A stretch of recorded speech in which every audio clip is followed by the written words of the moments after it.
Hey, what is up, interwebs? It is your boy GQAzndood of Game Theory here at the Gaming Academy on Tuesday night. Almost said 6th, but June 10th, 2025. It is sometime, and it is hot up in here in Bellingham, Washington, in the Academy room. Academy stock room is what I call it because we're roughing it up right now. But anyway, welcome back to another episode, students of the game. You're tuned into the Gaming Academy. If it's your first time here, it's session 35. And tonight we got a special lecture lined up. Of course, I'm your headmaster, James, aka GQAzndood of Gamer Quotient, joined by my always ready co-instructor, BlazingAceNelson, who I'll introduce here shortly. Making his triumphant return also to the Academy is OCB, aka Oliver Campbell. So good to have you because our own Tragically Elite is out of commission. He is a newly dad, and he's going to be doing that for a bit, and he's going to keep us on the line here when he makes his debut. So, but now I hope you took those notes over the weekend because class is diving deep into the massive Summer Game Fest of 2025. Yep, there was a lot to show that weekend, from cinematic showstoppers like RE Requiem and Death Stranding 2 to crossover chaos like the games like Sonic Racing and Crossworlds. It's like the Smash Bros of Mario Kart. There's been a lot. So tonight we're going to be breaking some of that down tonight. No quick bites or rumor mill, just straight up SGF spotlight and hot takes. And we're also going to take a look into more of the Switch 2 because one of us here at the Academy managed to snag one, and we want to share that experience with you guys. So if you're looking to buy it, our own Oliver Campbell here will be able to kind of help us out with that. But of course, we got our regular segments this week, like This Week in Gaming History, a brand new Yo, check this out, and a spicy rhetorical question that definitely will get the chat debating. So buckle up, grab your notebooks, and let's power up this class session because it's officially starting now. All right. So let's introduce the faculty here. Of course, it's been quite some time. But they both been sick, and then now Nick's becoming a dad. But speaking of but the guy that needs no introduction, the guy that I've fought in the streets and fought also, not with no with, because we met at pretty much at the Tilt Arcade. So here's yours truly, Blazing Ace Nelson. What's up?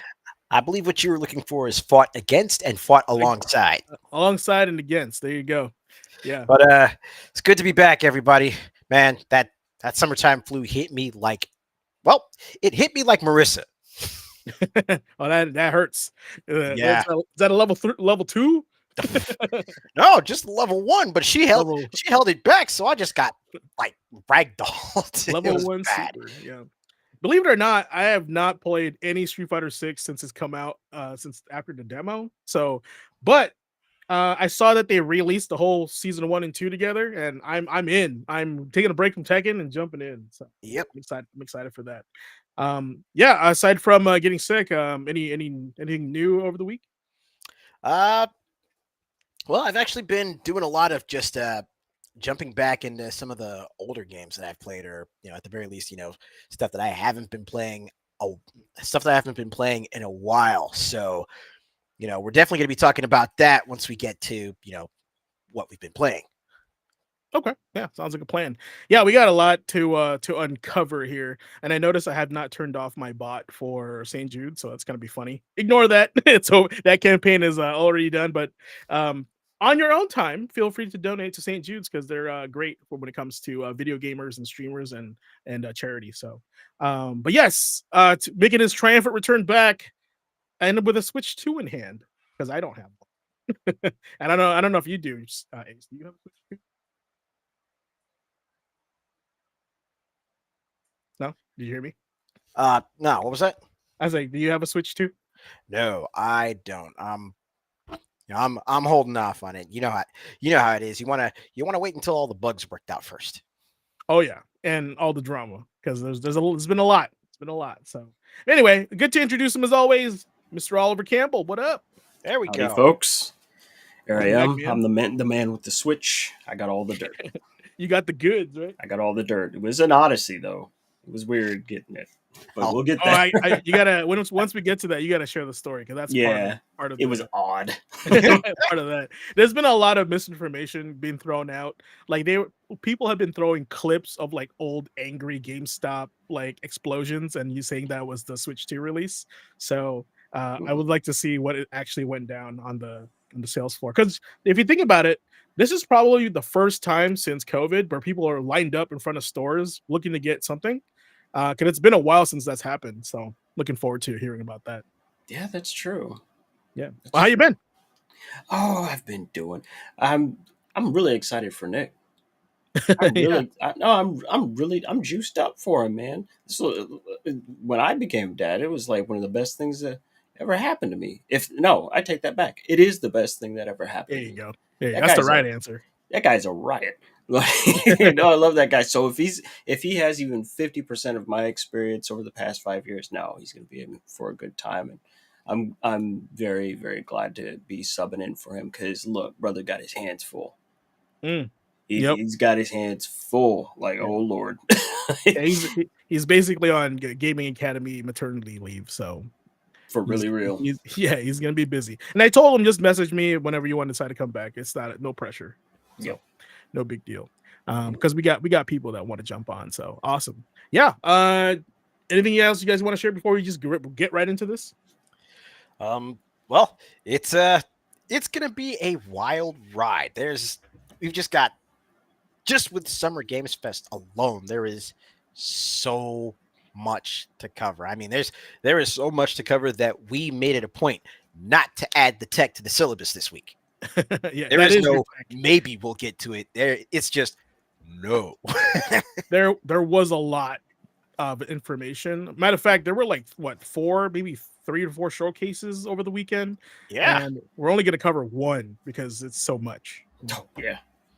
So looking forward to that. All right, guys, ready to do this? Let's go. All right. With that said, let's move on to our first segment of the show. It's loads here. Check this out. That's how you know it's been a while. But yes, Been a this hot minute. segment of the show is called Yo, Check This Out. And I'm going to be continuously wiping sweat off my brow because it's hot in Stockton. And that's all right.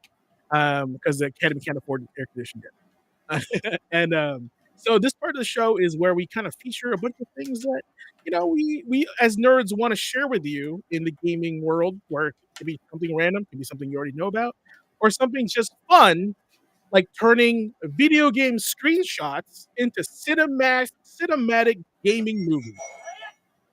Yes, I said that. So I don't know if you guys have been messing around with AI like I have. I've been since I work for a tech company, I've been working with AI like crazy. I've been kind of trying to figure out how to turn video game screenshots, such as, let me see if I can pull this up here. Contra. Let's just start with Contra, right? You guys, everybody see that? Okay. Yep. Screenshot such like this. It's an innocent screenshot of Bill and Lance, right? In the first stage of Contra. Now I said, how do we if this was a movie or just a cinematic masterpiece, what kind of conceptual art would this turn into, right? And so get ready, folks, because AI is a wild place. Here it comes.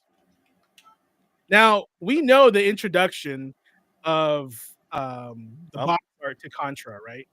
Also, where did Oliver go? Yeah, he just I don't know. yeah, hold on, let me remove this. Are you back? There you There are. we go. What the heck? Okay. Okay. So I got sent to the jungles of Cuba, I guess. the Shadow Realm. So here, apparently, according to ChatGPT, calling you out, opening. Bill and Lance wear the same color pants, and they're a part of a romance novel. So it's kind of an interesting concept to that screenshot. Wow. Because it's nothing like it. Matter of fact, let me pull it up here to see if. Here, let's swap this up so people know, right, what it looks like. That is not exactly it. They're shooting at each other instead of together. They got the mountains right, which is cool, right? Then I was like, man, at least make one of them wear blue pants, just like the screenshots. Least. Yeah, at least. So I was like, let's try this again. Give player 2 blue pants and see what happens. Uh, this is just like going crazy. And that's what it gave me.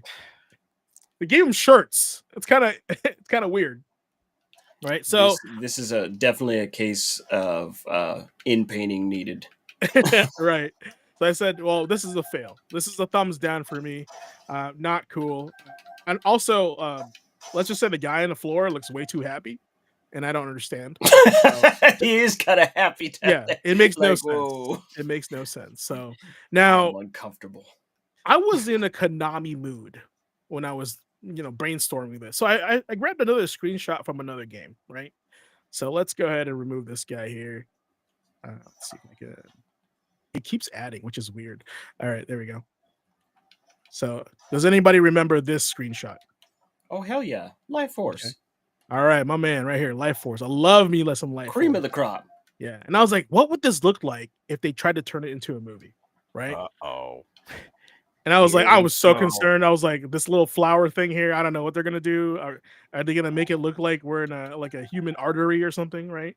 So here it is. Here it is. Look at that. I don't know. Let me let it load here. Not bad. That looks really good. Actually. Not bad. Not bad, right? And I was like, that's not bad. Which is weird because I feel like you could have done easily with Contra. But Life Force, like you did pretty good. And it's even got like the enemies in the background over there coming up, right? Yeah. We got the Resident Evil like 4 angle behind the shoulder kind of angle, which is interesting. But not bad, not bad. Chat, let me know which one's your favorite. For this, we're sticking with Konami today, right? And I was like, okay, this is pretty good. Then I try to think what other games from Konami can I screenshot. Now, immediately I went to Castlevania, but I feel like people have done Castlevania so much that I don't want to show that to you guys. Let's go. Let's throw something weird in here. Like I'll just throw it on the screen. Let me know which game it is. Anybody know this game on the screen? Shit, I know those sprites, but it's a Konami game. Remember, we're sticking with Konami. Nope, I'm drawing a blank. It may have actually been one I never played. Yes, Jago's got Jackal. it. Jackal. Okay. So you guys remember the box art to this, right? Like the guys on the Jeep and with like the machine gun in the background, super epic, super 80s. So I said, now take this screenshot and turn it into how y'all don't know this. Simple, that got away. I played because I spent most of my time playing Double Dragon 2. That's right. It's some people, it's not their tea, right? It's all I gotta say. It's not their flavor. So here it is. Uh-oh. And I was like, this is pretty good. Once it loads. There you go. They even have the blue tank in there. Huh. Which is interesting, right? So it's hilarious because it's either the AI is like getting it on point, yeah, or disastrously out in left field. There's no in between. My guess is it didn't know what to do with humans as sprites, at least in the type of sprites they used for that game. But in this case, it recognized Jeeps and tanks enough to be like, that's a Jeep and tank, right? Because you'd have to figure out, is that a Jeep or is that a car? Like, you don't know, right? So that's kind of like my takeaway from this is I don't know what to expect. So matter of fact, chat, I challenge you to send me some recommendations on some retro game screenshots that you'd like to be turned into a cinematic scene like this, because it would be so much fun, I think, to see what our favorite screenshots look like. With these, one of the ones we got to do is the classic, either at the castle background or on the pier, Ryu and Ken in Street Fighter 2. Yeah, that's a good one. Because you guys were here last time. Ace, you weren't here last time, but I actually did Double Dragon last time with the chat. Nice. And let's see if I have a real quick image of it. Oh yeah, I do. So I took this screenshot right here, and this keeps like it's weird. It doesn't. Before it used to replace, but not it doesn't do it anymore. Man, that's a classic, right? So Bobo and Billy Lee, right? Mm-hmm. And I said, turn this into an 80s action movie. Oh boy. Let's go. Let's go. What does it look like? and here it is. And for some reason, they gave a Bobo a shirt, I love it. and I was like, "What?" Ye- You know. But if you look at like the background, like the treadmill, and then the wall, even the five over there, it's pretty accurate. Yeah, Okay. all the I right give elements you are that. in play. Yeah. I I'm give you sold. that. I Yeah, said so there was no in between. This is the in between. it's like we got to give a Bobo a shirt though for some reason. That was my only like, oh come on, man, why'd you give him a shirt, right? All right. So before we move on, I'll do one more here from since you weren't here last week. I did this magnificent one here from Double Dragon as well. Last week was Double Dragon. Classic shot from the Nintendo version, right? Mm-hmm. A classic shot in the mouth. That's what he's giving him. Yep. That guy is he's having a day. This guy right here on the right. He's always getting stuck. He's been getting stuck since 1987. So here it is, interpreted by. Still kinda- about to get stuck. Ain't that a bitch? Right. So that's interesting. You know, they that's how apparently they interpreted the sprites as like either a teenager or like a full on adult. I don't know. Like it's hard for them to decide that, but it's kind of like I don't know. I don't know how they're referencing College it, what the students. algorithm is. So They're it's funny. community college students. Yeah. My And favorite thing is that it definitely got the background 100%. yeah. I'm like, that's beautiful. No one would have those kind of doors on that kind of street. I love it. Right? Like these double doors on this busy street. It even got like the sewer grading too. Like that's kind of interesting, right? It's there also. Yeah. Great. But yeah, so it looks like Metal Gear on the NES would be our next one according to Shark Punch. So I'll get onto that on our next one right away. Oh, So that'll be yeah, super fun. that's it. I just wanted to share that little tidbit that I found out. You know, yo, check this out. So if you have something that you guys want to see on stream, send me a screenshot on our Discord, and I'll be more than happy to interpret that for you in cinematic form. What shall AI turn into a instant 80s classic? Yeah, and I feel like you got to send me like a retro one because like modern games are too close to these images. So let's go let's make it work. You know, let's make this AI work for us. So Keep it classic. that's right. Well, and that is your check this out for this week. All right. So moving on to everyone's favorite show here, or favorite segment is this week in gaming history.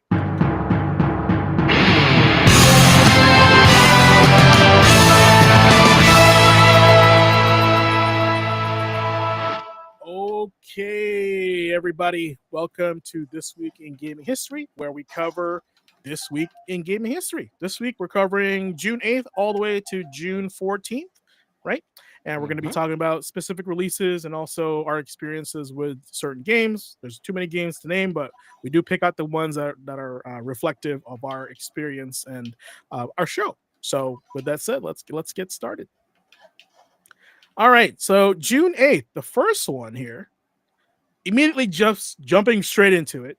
Guilty Gear Strive was my choice for this week in gaming history because, you know, even with Exard, I felt like Strive really tried to push the mainstream fighting game into like, you know, the modern scene. Also at the same time, this was the game that got us rollback netcode for all the fighting games that came after it, because this is the one that started it all because it came out just a little bit after COVID, right? Or even during COVID, I should say. And it's, you know, it's getting it's what, third season now, Ace? I don't know, correct me if I'm that. Yeah, I think they're on like season 3. Season 3, and matter of fact, I think the industry was so impressed that Arc System Works is now working on the next Marvel versus game, not Marvel versus Capcom, but the next Marvel versus game. And it shows why they chose him. The artwork looks really good.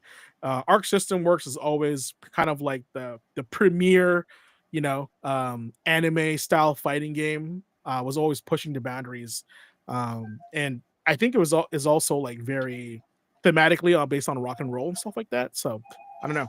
Have you guys played Strive? or I did any? play it. I did play it in the beta and a little bit after. I was very sad by Strive, just because it just I don't know. I feel like they peaked with Revelator. You Mhm. know, like all the correct elements came together, but uh, I was just as equally surprised and didn't think that anyone else was more deserving of getting their hands on Marvel. I mean, you know, it's kind of it's kind of hard for me to parse. I was 14 years old when Guilty Gear came out on the PlayStation. I was 14, 15 years old, thereabout. And to see how hard they've worked all this time with, what now everyone calls an anime fighter, Yeah. right? But to see them busting their butt all the way through, all the way up through Guilty Gear X and Guilty Gear X2, right? And the fumbles and all that other stuff. And that they finally, well, hit their, they hit their stride with Strive, I guess. And now it's like, okay, take it on home, right? Do something no one's ever seen. No one has ever seen this before. Not on this level, not in this way, right? Especially with the animations that they brought to the table with Xrd. We're all looking at this and it's like, oh, psych! It's 3D. It's like, shut up. That's amazing, right? And felt right in the hand. All I'm saying is I'm now too old to go rounds with Ace. My hands hurt. I can't be doing that shit no more. But I'm just kind of sitting back on the bleachers. I'm going, oh, isn't this nice? I can't wait to see what happens, because I'll tell you this: I will be watching people's playthroughs. I will be watching their streams of this nonsense and just going, damn, I'm so glad I don't have to take any Advil for this shit. I'm like, Yeah. oh, but you look like you're having fun. And that's what's important. Having Yep. fun. Ace, what about you? Yeah, I've played Strive. I still have my copy sitting around here somewhere. As for whether I'm going to be getting back into it, who knows? But definitely, like, I'm right there with Oliver, though, as far as just feeling that from a standpoint of mechanics and overall polish, I feel like the series peaked with Revelator and with Rev 2. But if they had the net code that they have for Strive, if they had managed to implement something like that for Rev 2 to like completely smooth out the online experience, and I get the feeling that we probably wouldn't be on Strive Season 3 right now, because we'd still all be playing Rev 2. Yeah. No, and I agree with you. And like I felt like when I saw Rev 2, this is the peak of anime fighting game, technology, whatever you want to call it, right? I do Strive was a surprise to me.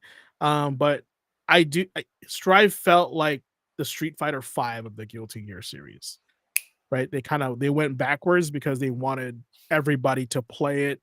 And honestly, I think if I was in that boardroom thinking about what the next Guilty Gear game to make, they're going, how can we make a next Guilty Gear game where everyone can play it, right? And there's no choice but to kind of reset that to like, so it's new to everyone, versus like, Rev and Revelator were more traditionally like Guilty Gear, which if you've been playing Guilty Gear forever, like you wouldn't Mhm. stand a chance against those guys. So they wanted to make an equal playing field. That's just to my theory, Yeah, but I'm not in that room. So it is a kind of a backwards approach to the game, but hey, man, it's pretty. not That's not arguing with that. That's all right. Some other games that were released on the 8th. You heard it from the screen here. Disney's Chip and Dale Rescue Rangers was our intro music for today. It came out in 1998 in Japan. Also, Run Saber had released on the Super Nintendo in 1993. And for that Metal Gear fan in chat, Metal Gear Solid Peace Walker PSP in 2010. And Strive came out in 2021. So it's just about a 4-year-old game. So not that old. looking forward to a more Arc System, and congratulations on Tokon Fighting Souls. Looking forward to it. All right, June 9th in 2009, a weird little game called Black Sigil: Blade of the Exiled had released. First, I would like to ask the panel, do you guys know about this game? Nope. I do not. Okay. I believe it was Jagos that I introduced this game to, because if you look at the screenshots to this game, it looks like a Chrono Trigger game. And I will pull up a screenshot right now. Let's see here. And the reason I say this is because the font and even the graphics look very, very Chrono Trigger like. Take a look at this thing. Now, Yeah, somebody in trouble. um, Just the font alone, I'm like, oh. but even like the pixel art, yeah, the way it's laid out, the only thing different is the image of the character, right? But isn't that crazy? just looking at it, like I'm immediately going, yeah, that's 600 AD. Like, of Yeah. course it is. I was about to say, who framed Chrono Trigger? Right? So I'm actually surprised. Yeah, you guys. I mean, it was a DS game, and this was devved by some weird studio. Let's see here. Developer was based in Montreal called Studio Archcraft. Black Sigil was published by Graffiti Entertainment in 2009. So they clearly had these guys were just Chrono Trigger nerds that made their own game. So let me see if I can find a better screenshot here. But this is pretty crazy. Yeah. Check that out. Good lord. So if Nintendo was familiar with this game, which is funny because it is on the DS, they would probably be like, hey, cease and desist. What is this? Right? You know? But yes, Black Sigil, Blade of the Exiled, we have Chrono Trigger at home. Also one of the rarest games on the DS, because for a cartridge of this, let me just check real quick. Oh, he's about to tell me it costs some damn bread. That's one of my favorite things to do on this show, is tell you how much it is. He does. Maybe like 2,000. Yeah, I don't think it's that much, but it's still pretty crazy. All right, Black Sigil, Blade of the Exiled on the Nintendo DS for a loose price in the cartridge, $55, not bad. With the box, $100. So that box and that manual is pretty expensive. And a new price of $200. So not bad, but still for a DS game, come on now, too much. All right, other games that came out on the 9th, Earthworm Jim on the Genesis in 1994. Oh, Jesus. Saber Wolf on the GBA in 2004, made by Killer 7 on the GameCube, PS2 in 2005 in Japan. Prototype on the PS3 and 360 in 2009. That's another game I wish they would make another entry in. Yakuza Dead Souls on the PS3 in 2011 in Japan, and Animal Crossing New Leaf on the 3DS in 2013. All right. On the 10th of June, we got Dragon Ball Z Burst Limit coming out on the PS3 and 360 in 2008. And this one stood out to me because on the PS2 and Xbox, right, we had the Budokai series, Tenkaichi, which was kind of like, over the shoulder, full arena, right? Mm-hmm. This one kind of went back to, I think it was like the traditional fighting game for Dragon Ball Z, but you were able to kind of like knock them to the next scene, very similar to like Guilty Gear Strive, which is super interesting. Have any of you guys played Burst Limit? No, I haven't. Okay. Yeah, it's probably the most, at the time in 2008, most impressive looking Dragon Ball Z game that wasn't Tenkaichi, because Tenkaichi was pretty good. But this played like terrible. It felt like your character was underwater the whole time. I think there was a lot of stun lock in the game. It reminds me of like Dragon Ball GT, on the PlayStation. Oh, But it was pretty. But it was very pretty. Let's see if I can find a screenshot for this thing. I just know like it had full on voice acting. You could pick because of Broly, course it did. which is a big thing for me in any Dragon Ball Z game. So let's see here.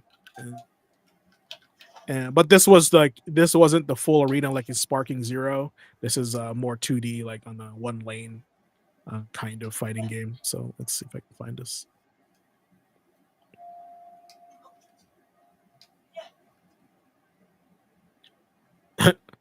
That's pretty blurry, but this is it's kind of weird that they Restream has kind of changed. Usually it replaces the image. Now it like pushes it to like add another one. So I think Budokai was probably the closest game to this. Not because Tenkaichi was the arena fighter, but this game looked really pretty for 2008. I mean, now Dragon Ball Z games are crazy looking, but for at the time on the PS3 360, this was like the game at the moment. Burst Limit felt like prototype for Raging Blast. That's exactly accurate. Because Raging Blast was actually more like Tenkaichi. And this, like I said, this did not play well. It felt very sluggish. So I can tell they were trying to like figure out something with this game. All right. Do you have something, Ace? Oh no, I was just saying that's pretty much the MO for most of the stuff that came out around the PS 360 era anyway. Just, developers were figuring it out.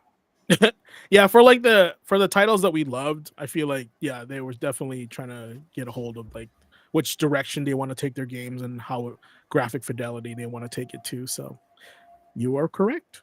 All right, some other games to come out on the 10th. Castlevania Circle of the Moon on the GBA in 2001. Mario Advance on the GBA in 2001. It's almost like the GBA got released that day or something. And Xenoblade Chronicles on the Wii in 2010 in Japan. And also a game called Duke Nukem Forever, if anybody knows what that is, came out in 2011. I'm not sure. You guys know the Duke. All right. So it looks like the games came out a day before, but on the 11th, the Game Boy Advance had come out in 2001. And I found this really nice, pretty like copper bronze GBA here, and one of the colors that was released. So Wow. So multiple questions for chat.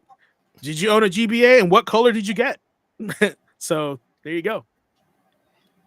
How about you guys? I had the translucent purple one for a while. Okay. And then after that, I got the the Cosmic Red SP. Oh, Cosmic Red, nice, good choice. I skipped the base version of Game Boy Advance and went straight to the SP. Smart man. Better screen with light. The one with the light. Hell yeah. After I saw what everyone else was going through, I was like, you know what? I'm just gonna wait. I'm like, how about I don't? You want to know how I got my GBA, the translucent purple one? Go ahead. Someone had literally left it sitting next to the fucking trash can right outside the cafeteria with the batteries taken out. Wow, that's I just saw it and I'm like, I have so many questions. Yeah, so many questions here. Like, oh why? no, I got some of those disinfectant wipes, wiped it off real quick, got a couple of AA batteries, got me my copy of Dynasty Warriors Advanced, and I was good to go. Oh yeah. See, my man knew exactly which game to get.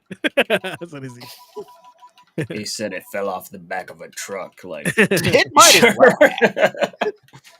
One of the most interesting things about the Game Boys, I should say, is the amount of accessories you can tack on to this bad boy before it becomes this like Frankenstein of a handheld. I know, a fucking monstrosity of a system.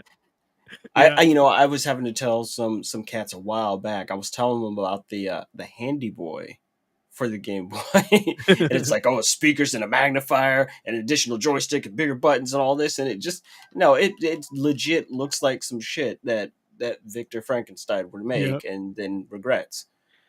It's nonsense. Oh no, I remembered that exact that coil light. Oh, you didn't know anybody that didn't have one. Essentially, it was Yeah. just if you had a Game Boy Advance, Like it was you must play required. GBA only in the daytime. Right, like it's just required to have it. It just makes uh, me glad that Nintendo got smart enough to look at that stuff, and instead of just going, "We're going to keep doing the same thing," they're like, "Oh, this lighting is an issue. Okay, let's do something about it." it only took them what, like 3 iterations for it to like Yeah, for a light to sink in. Mhm. like, oh, we should put lights in this damn thing. Now here's a Game Boy that is living the life. He's got all the gear. Oh, yeah, that's the fucking handy boy. That's what that shit looks like. Like, I do you had that really at 12. need that extra joystick and those 2 buttons right there? No, you absolutely do not. It's like a separate clip-on. It's a Yeah, separate little exactly. clip-on in there, and it's like, oh, okay. But the light was very very good, and the speakers didn't do a ton of extra power draw, Mm. so it was actually decent. But Jesus Christ, look at it, it's horrifying. This I'm I've waiting for it never to take off. I've never seen a Game Boy Advance wearing armor before, or a Game Boy wearing armor in its final form, you know? So it's Yeah, kind of crazy. Seriously, you want to know what this reminds me of? I don't know why, but every time I see the handy boy hooked up on the brick, I keep thinking of Michael Jackson's mecha form in Moonwalker. oh, I don't know why. That is facts, sir. That is yeah, that's my jam right there. It Handy always boy. looks like a transformer halfway. That's And it really pretty was. true. It was like a fucking transformer. It was great. You'd be like, "Oh, this isn't portable anymore at all." Oh, Oh, Nick's in the God chat. forbid! Say hi to Nick. Like seriously, don't let the Allspark bring that. This thing is crazy, man. It'd be a shit show. All right, let's see here. Other things to come out on the 11th of June. Mighty Final Fight on a Nintendo in 1993 in Japan. Mario Golf on the N64 in 1999 in Japan. Now, Street Fighter EX2 Plus, not Alpha, just EX2 Plus.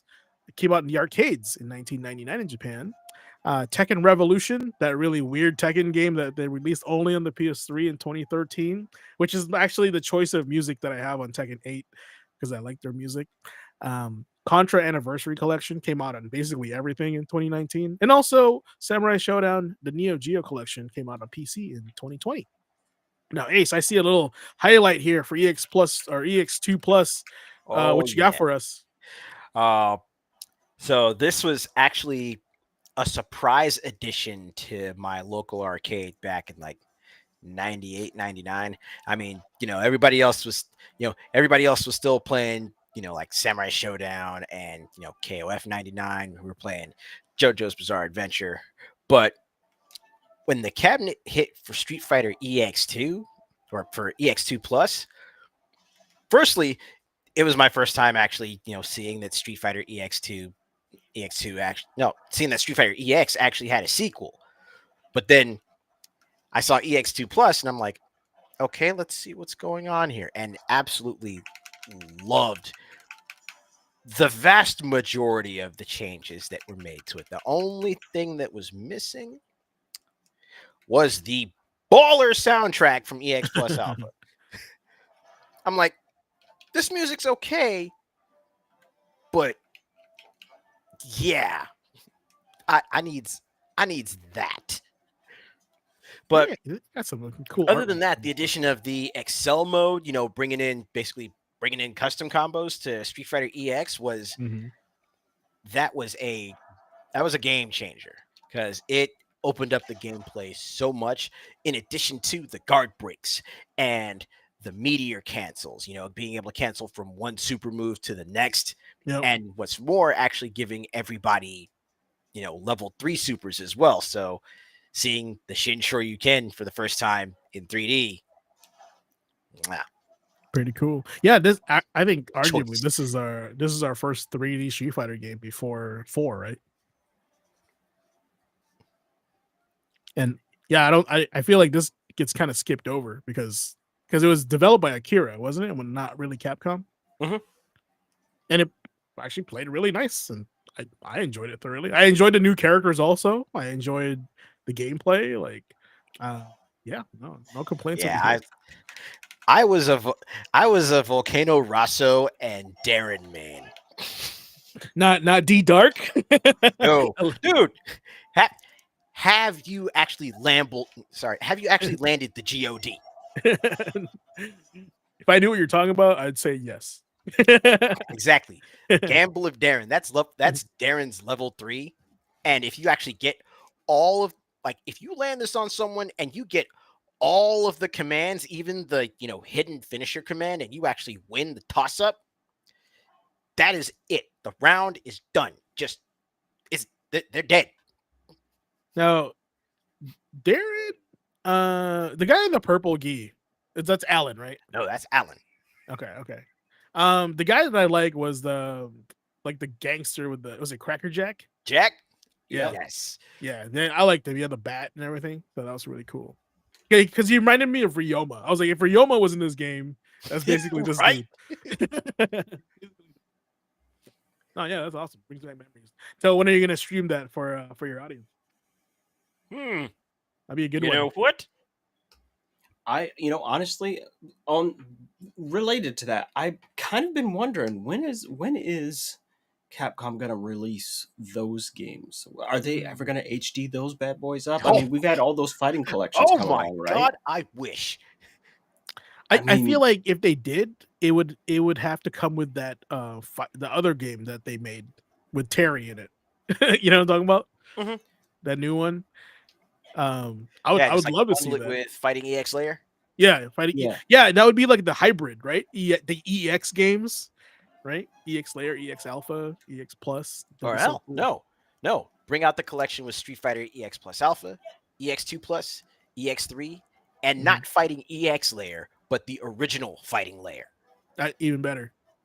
That's such there's value. quite a few of those games. Yeah, and what if like they were just so kind and polite to the audience, and they were like, we're even gonna sneak in the busted version of Final Fight Revenge in there for us, right? Oh, one more thing about the EX games, though, just before we move on, the expert mode and the trial mode in the Street Fighter EX games is literally like, if you ever wanted to sit down and learn fighting game fundamentals, play through those missions. All right. Hear that, chat? Like, you will learn everything from 1-frame links to 2-in-1s. You got your supers, your cancels. Hell, you'll even learn about buffering and negative edge. Is this purchasable now through modern consoles? Not for the modern consoles, but I do believe I have still seen like some retro stores with copies of Street Fighter EX2 Plus for the PlayStation. Okay, but like, there's no digital version of this, I'm assuming. Yeah, there's no digital version. I guess that makes sense because it is like Akira. They would have to get it for get that released from Akira. So. No, check it out. I just know from the thing that stood out the most was the Tatsus in this game because they look different than they did in the 2D version, and I was like, oh, this is pretty cool actually. Like it's kind of like a Rekka motion, so it's super cool. All right. I'd like to see that come back in a more recent Street Fighter. Right. Here's a game that I'd like to see come back. Well, it did come back actually. I think it was called like Repop or something. Yes. But yes, Lollipop Chainsaw on the PS3 and 360 came out in 2012. One of the more unique games out there, I believe. At the time, it was very much a timepiece, right? And it was like. Was this the same guys that did like Shadows of the Damned? No, like, that is Grasshopper Manufacturer. No, this is the Suda team 51. that did die. So this is not Suda, a Suda game.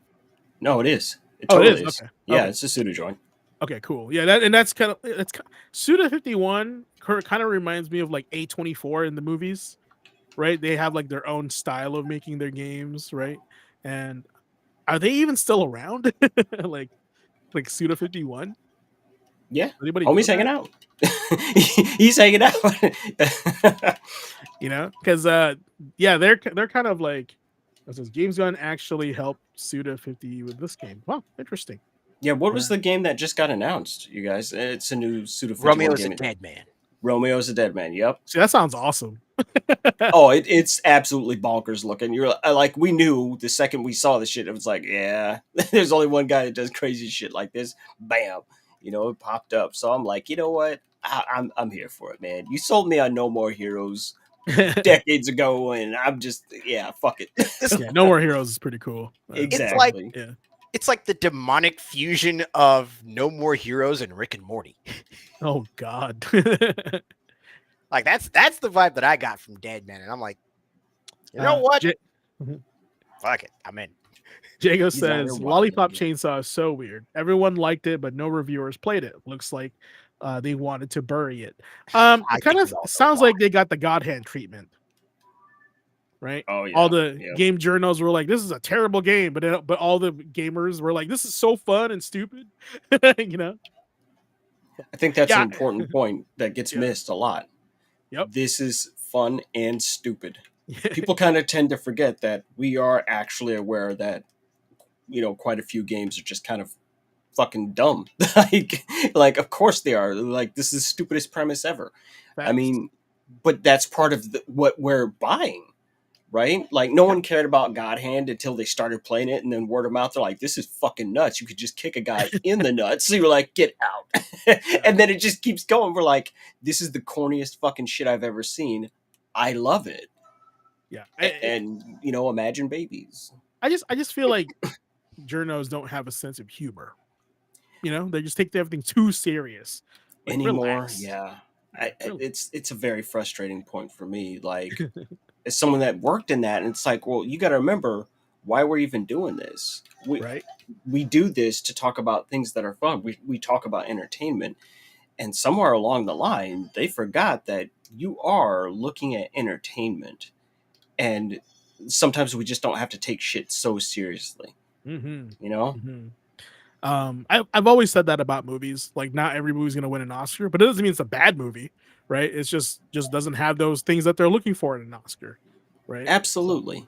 The way I describe it, I say, I didn't come here looking for fucking Shakespeare. Right? Like, the best example of that was way back in the day when the first Michael Bay Transformers came out, and people were like being hypercritical and all this other stuff and all this. I was like, I didn't come for Shakespeare. I came to see big fucking robots beat the shit out of each other. It's like, did it deliver that? Yes. Yep. I'm happy. It's just very simple.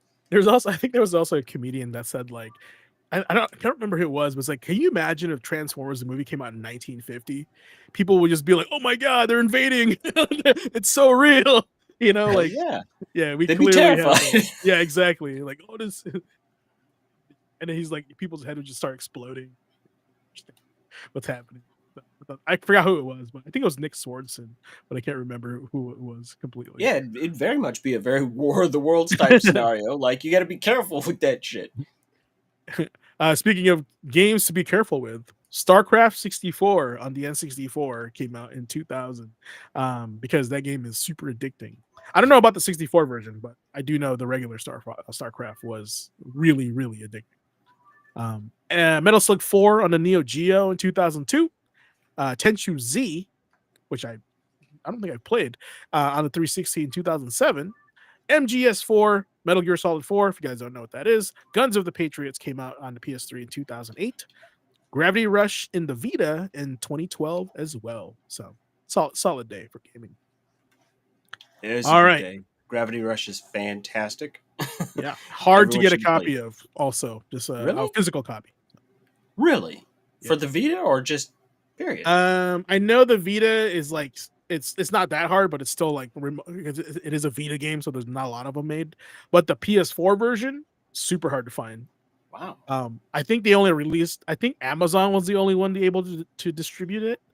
So, and a lot of people didn't know that.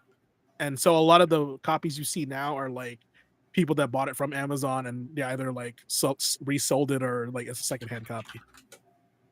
But 2 didn't have that problem. 2 came out on everything. Oh yeah, wow. No, because I have I have Gravity Rush 2 physical. Yeah. Right, but yeah, no, you're right. That shit is expensive. It's like $80. Yep. Wow. Yeah, for like a game like that, it came out in 2012. Like, it has no reason being $80. It's unique as shit. That's Well, what's it's very speaking of unique game. pretty cool. So I've been misled by this game many times because people have been posting fake Legend of Dragoon remakes on social media, and I was like, oh my god, they're finally doing it. So now I just don't believe anything that I see on social media, as you guys should. Either don't believe everything you see on social media, but yes, Legend of Dragoon came out on the PlayStation in 2000, and with the release and success of Clair Obscur Expedition 33, I feel like this game has a really good shot of being remade and in the original form, but at the same time, better graphics, better story, better music, all the above. So, I for one don't have too much experience in this game, but I know Ace does. Oh yeah, and I was streaming through it for a while a few years back. I should probably sit down and actually finish that. Well, again, but Legend of Dragoon is definitely one of those. Well, I wouldn't say it's slept on, considering just how much support there has been even before Expedition 33's release. How much support there has been for for Sony to actually come back and do either a proper HD upscaling or just a straight up remake. But the combat system is, well, even for its time, the combat system was so unique because even for turn-based RPGs, because you really need to you really needed to keep on your toes with the additional skill system, and also with how they implemented counterattacks within that system as well. So it's like you can't just you can't just stick to hitting confirm in time to the rhythm for each of the combo attacks, because once you get that cue that a counterattack's coming up, you kind of have to go against your muscle memory, like, oh wait a minute, I need to hit this and not get whacked in the face. So you still gotta pay attention. You can't just like use your muscle memory or rhythm to it. Very much so. And there was even, active inputs for the Dragoon transformations and the Dragoon skills for magic, for utilizing items as well. All of that. If you go back and play Legend of Dragoon, you will very easily see the DNA for Expedition 33. Yeah. And I think that's what a lot of Final Fantasy fans have been waiting for, like the true diehard ones that are like, I miss Final Fantasy, right? And that resonates differently with a lot of people when I say that, right? Depending on which one you started at. But honestly, like I saw so many comments, so many like posts about, Expedition 33 should have been what the Final Fantasy 16 was. Like that's what they want. That's just what they're thinking about, how they need to go back to the old school turn-based, but make it interesting. And I don't disagree. I feel like this keeps people engaged at the same time, and clearly it's made a success. So there was somebody saying that Square is probably kicking themselves right now because of the success of Expedition 33. Oh, without question. So, yeah, no, that's awesome. Because I'm looking forward to hearing if Sony was going to do something with this. I read somewhere that they lost the source code for this game, so that's why they're like, that's why we can't make it. And I was like, that's a terrible excuse, because you still have it, for digital. You can buy it digitally.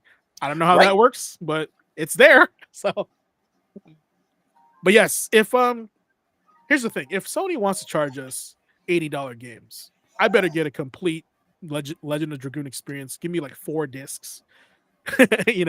Like I would love that. I would love to go back to those times where my games were like 4 discs big, right? So that'd be fun. And it's not 3 discs to install and 1 yeah, no, exactly. I want to start the game and have to start at disc 1.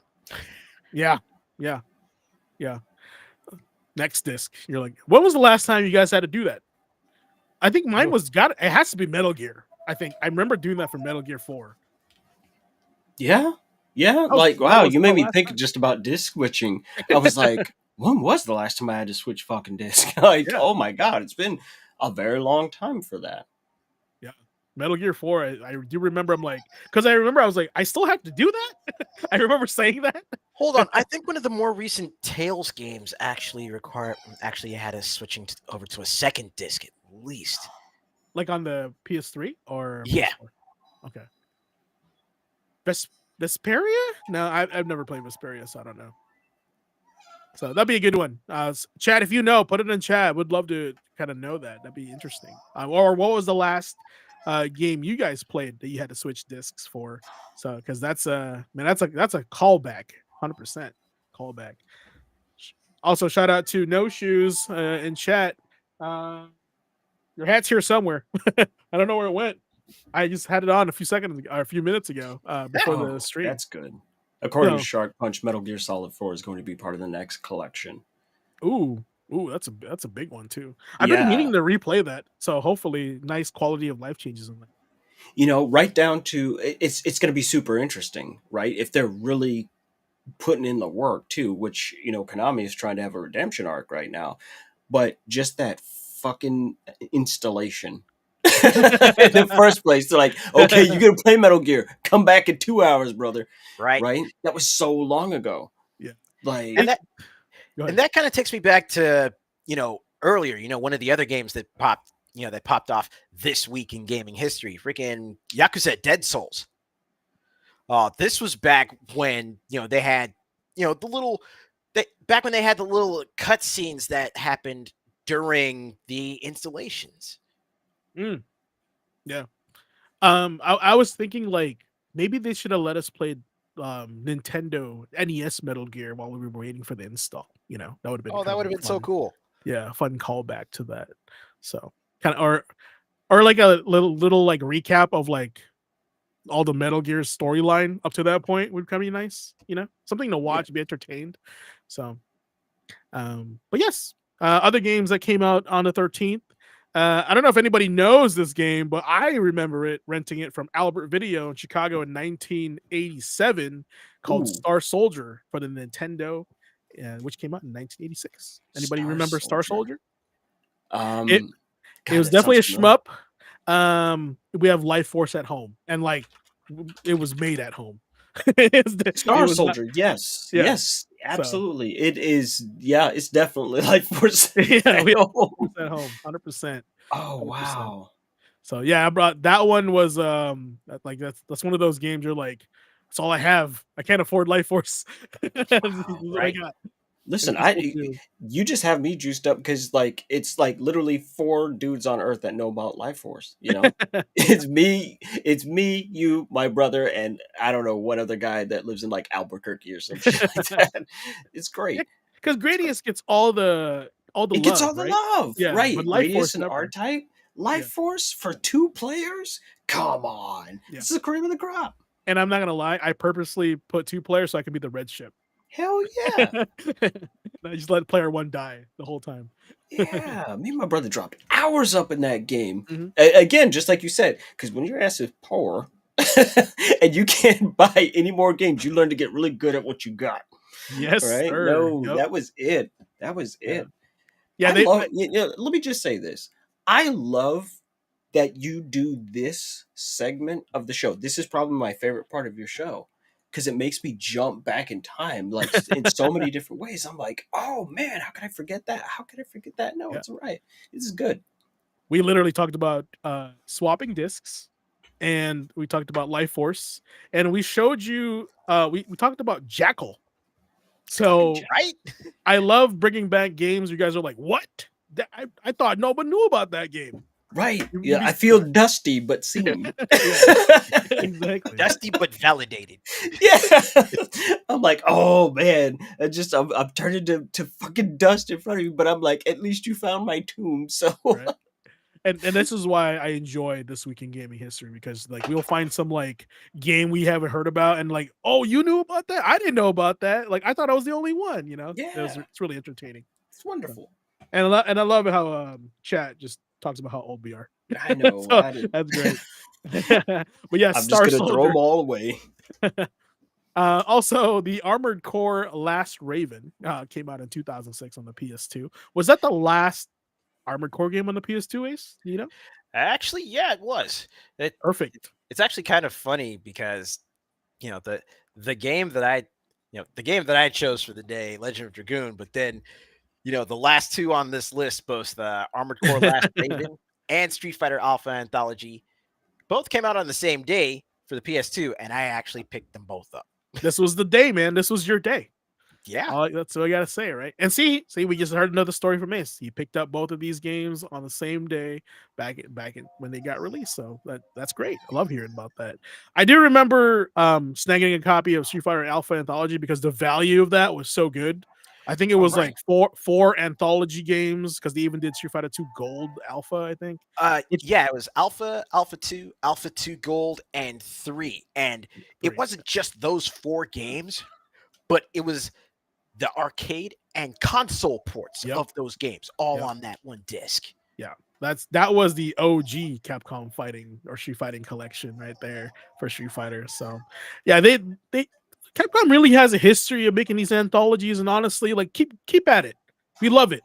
And no matter what you guys or all the haters say, we love it, man. We love getting back our games accessible and easy to play, all with the crazy artwork. We love seeing that stuff. Yeah. Right? I've never seen the artwork for Power Stone 2. I didn't have a Dreamcast, right? I want to see that stuff. You're making a great point that I had not stopped to consider until you just said that. There we go. Like, out of all the companies out there, Capcom is incredibly consistent about keeping their classic, best games of all time, keeping them available on current hardware. Like, just sitting and thinking about it, I was like, yeah, the they're Street Fighter really good at collection that. disc on the PlayStation. Right. Like, just like you said with the anthology and thinking about the Mega Man collections that they did on PS2 and both of the Mega Man X collections. And making sure that the advanced games Battle Network didn't get lost. Like, no, they do a really good job on keeping the biggest classics out there, fresh, current, in front of people. No, they're really good at that. Now, I just need them to bring back the Bonnet Commando Rearmed games. It's been a while. Yeah. Yep. I was thinking about that too. I was hoping you'd say a Breath of Fire anthology, but I'll take that also. I wish. Because if they did a Blu-ray of Breath of Fire, all 1, 2, 3, 4. No, I was about to say one through Dragon Quarter. Yeah, 1 through Dragon Quarter, I would love, and that all fits on one disc. Come on now, you guys can do that. You guys own Breath of Fire. You don't have to fight anybody for that. Come on, Capcom, you can do it. Promise you can do it. We support it.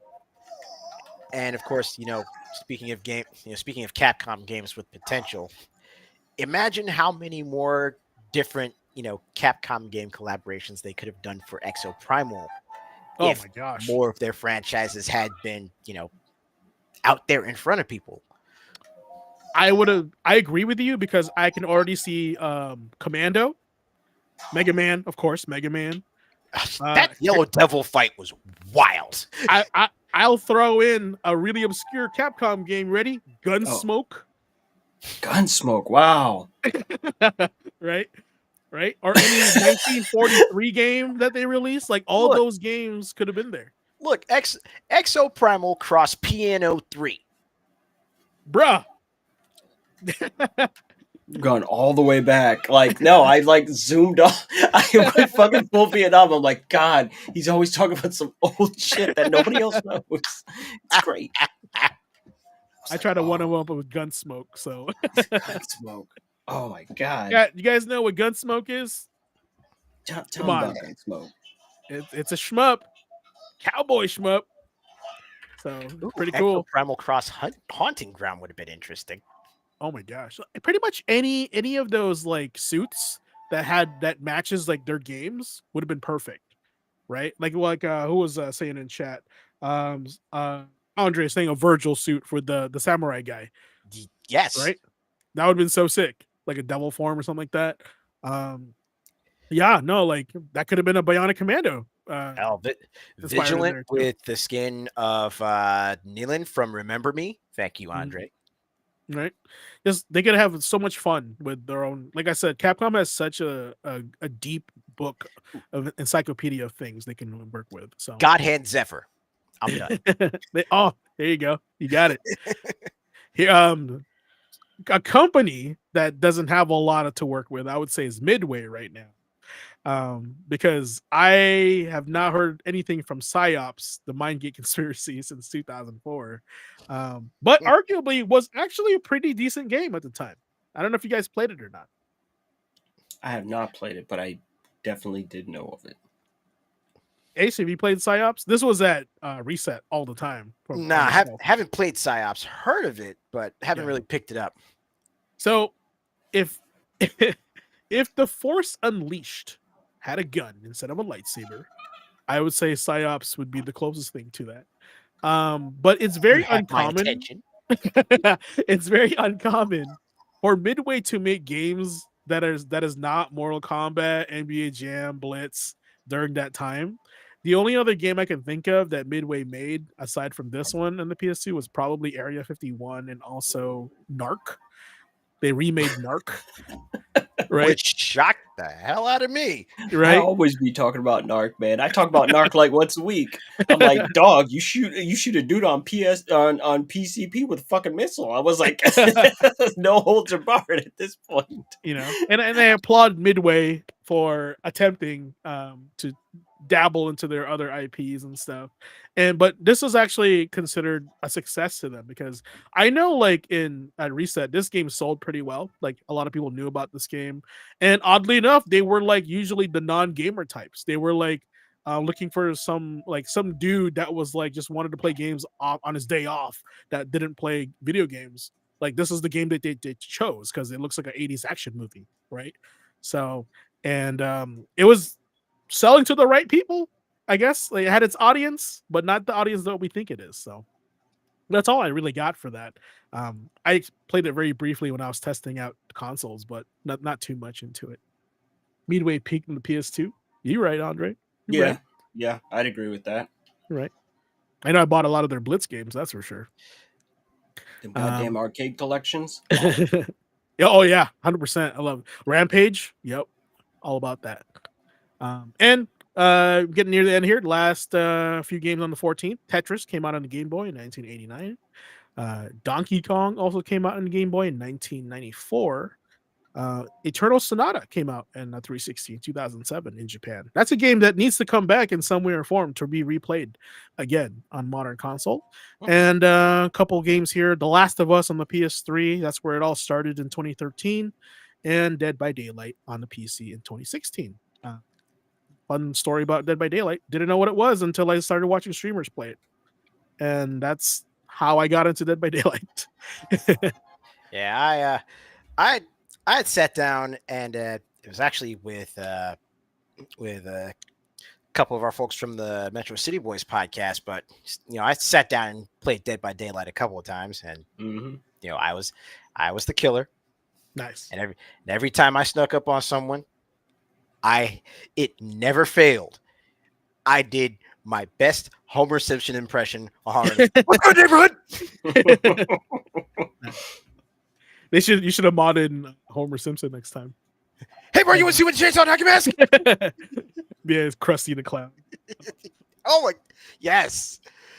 Hey, and then this just come out of nowhere. I'm sorry, Chainsaw and Hockey Mask Homer, Krusty the Clown, and Sideshow Bob would have been the best killers to add to Dead by Daylight. That'd be funny. I was gonna say, before we move on to the next one, snap. Anyway, that is your week in gaming history. Oh, wrong one. I'm all about the wrong buttons.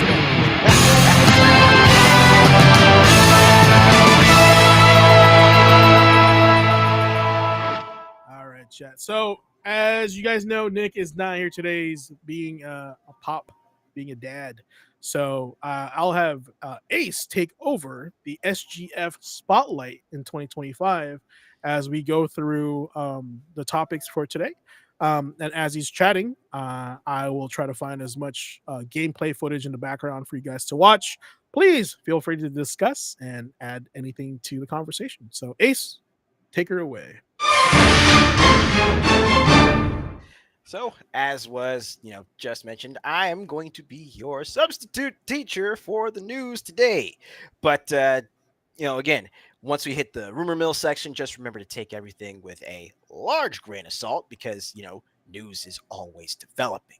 But this week, was actually pretty jam packed just with so many different announcements and trailers from Summer Game Fest and the plethora of presentations that have that were launched this weekend.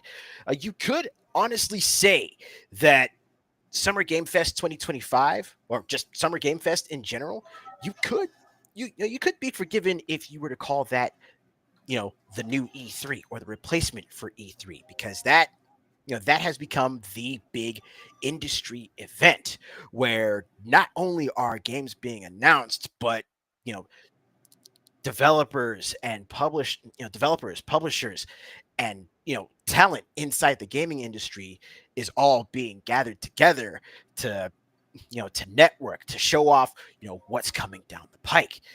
I mean, yeah, let's face it, it pretty much is the new E3. And of course, Summer Game Fest isn't necessarily one of those public facing events where you can purchase tickets to it and go as a spectator. But since they stream it, the whole world is watching. That said, though, let's go ahead and get down to actually covering some of the stuff that has been showcased and some of the stuff that has been revealed at SGF 2025. It's some of these announcements, some of them are doozies. I'm not going to lie. So with that said, let me go ahead and pull up. This listing here. We've literally got everything announced during SGF 2025, and we'll just go. We'll just start right from the top. Now, this right here was, remember how I mentioned the plethora of showcases over the course of this past weekend? I mean, Friday was Summer Games Fest, Day of the Devs, and the IO Interactive Showcase, which IO Interactive actually showed off one of their pretty big titles coming up that actually got my attention a little bit. And we'll be discussing that after we get past this listing. On Saturday, we had 1, 2, 3, 4, 5, 6. Yeah, plenty. All of them specializing, and focusing more on, I guess more on what you could call, developers from minority groups. And then of course, Sunday, June 8th, that was your non-Sony, non-Nintendo stuff. So PC gaming, Xbox Game Showcase, and the premiere of one of the major players at Summer Games Fest, that being Death Stranding 2. So let's just go ahead and get right down to it. Oh, that's the Xbox game stuff. I'm looking for the listing. Or was it here? Here we go. So here we got ourselves just a straight up list of some of the major players that were showcased at Summer Games Fest. Starting with the Outer Worlds 2. Now, when I saw Outer Worlds 2 come up, I honestly wasn't necessarily expecting it, largely because it seemed like the first game was a relatively contained narrative. I didn't necessarily expect a sequel to come off of that, but seeing what was done not just for the direct for Outer Worlds 2, but showing off the gameplay footage and showing off some of the dialogue, it really did look like they took everything that made the Outer Worlds unique, especially compared to like Fallout New Vegas. And they really picked up and just honed in on that. I can go ahead and pull up the see if I can get the trailer to pop up here. Well, oh, Why is it not showing that? Huh. Hello, technical difficulties. Oh, that's why, because it's showing this specific tab.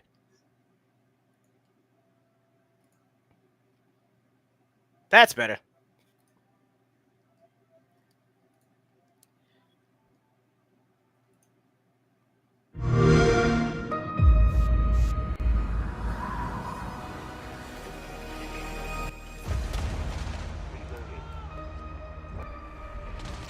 Now, for the folks that are actually, fans of games like Fallout and games like things like the Outer Worlds, you take a look at this and you are immediately going to recognize, you're immediately going to recognize a lot of design elements and just a lot of the story from the first one it was in. But again, it's as it's a sequel, you can expect it to go bigger, expect it to go bolder, expect it to go more compared to the first. I admit that they showed very well. Right, and of course, during the direct, there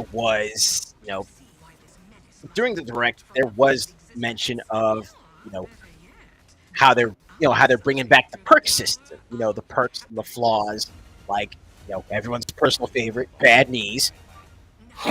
That had me in stitches.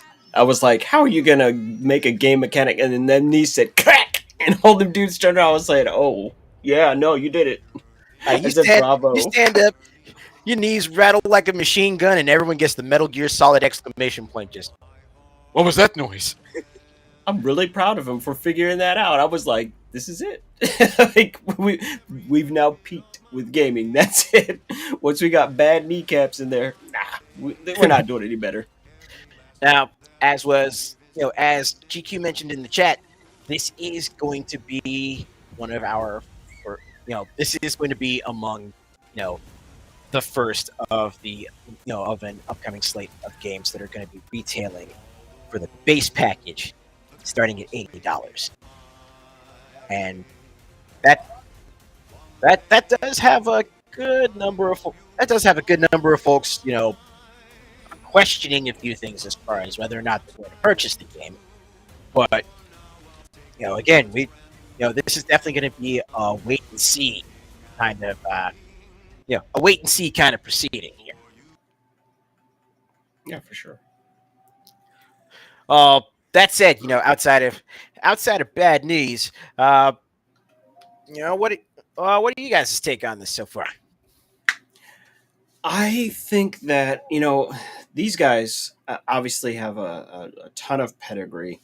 Obsidian, it's many of them are former Interplay devs and Black Isle and things like that. I never finished Outer Worlds, but the first game is very much so. Just when you play it and you have it in your hand, it's Fallout 4 without the VATS, right? And it's very, very gray and very goofy, right? So I'm kind of excited. Like I think I want to jump into Outer Worlds 2 just because I really did enjoy my experience with that, and not to mention, I'm just for people who still haven't seen it yet for some reason, the secret level episode of Outer Worlds, top tier dumb. It was good. great. Yeah. Okay, I was like, oh, they abusing Forrest Gump. That was the whole episode. I was like, oh, Forrest Gump is chasing Jenny in space, but they abusing the privilege. Right? Great. And from what they mentioned in the direct, dumb is one of the flaws that folks seem to really like getting.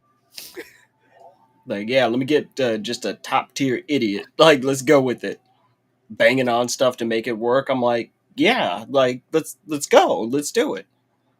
But yeah, it seems like Fallout minus VATS that's the general consensus that I've seen as far as the most direct way to describe the game for someone getting ready to play it.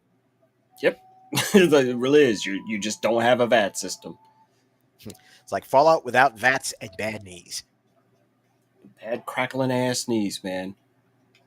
We try to play games to escape the bad knees, man. That's exactly what I was going to get back to. Oh It's my like, you know God. what? It's I'm being attacked and being seen at the same time. You know, you're just like, what do I do with this? Feeling dusty yet violated. Yet Mhm. validated. Not violated. What the? Don't mind me. I am an idiot. But GQ, what about you, man? As far as Outer Worlds 2, I don't have much experience in Skyrim-esque, Fallout-esque games. I've never played any Fallout game. I know it's probably shocking to a lot of people, but Really? yeah, I've never touched a Fallout game. I know all about it because I'm surrounded by people that do play those games. Yeah, of course.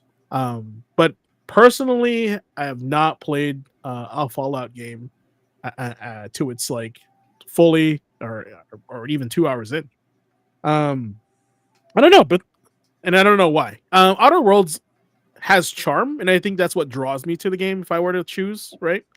And I know that this game is its strong point is its to me it's like its writing, its art direction. Because the first one, I actually have the first one in my collection, and I do want to play it eventually when people pressure me enough, just like with Mass Effect, right? But it's just one of those games. I think it leaves me paralyzed when there's too much to do. Yeah, Maybe no. I know uh, exactly what you're talking about with that. Like the choice paralysis can get real in an open world game where it's like, oh, you could do this, you could do that, you could do that. You're like, I have no clue which thing I should prioritize first. I'm just gonna stand here and wait until something fucking happens to me that forces your hand.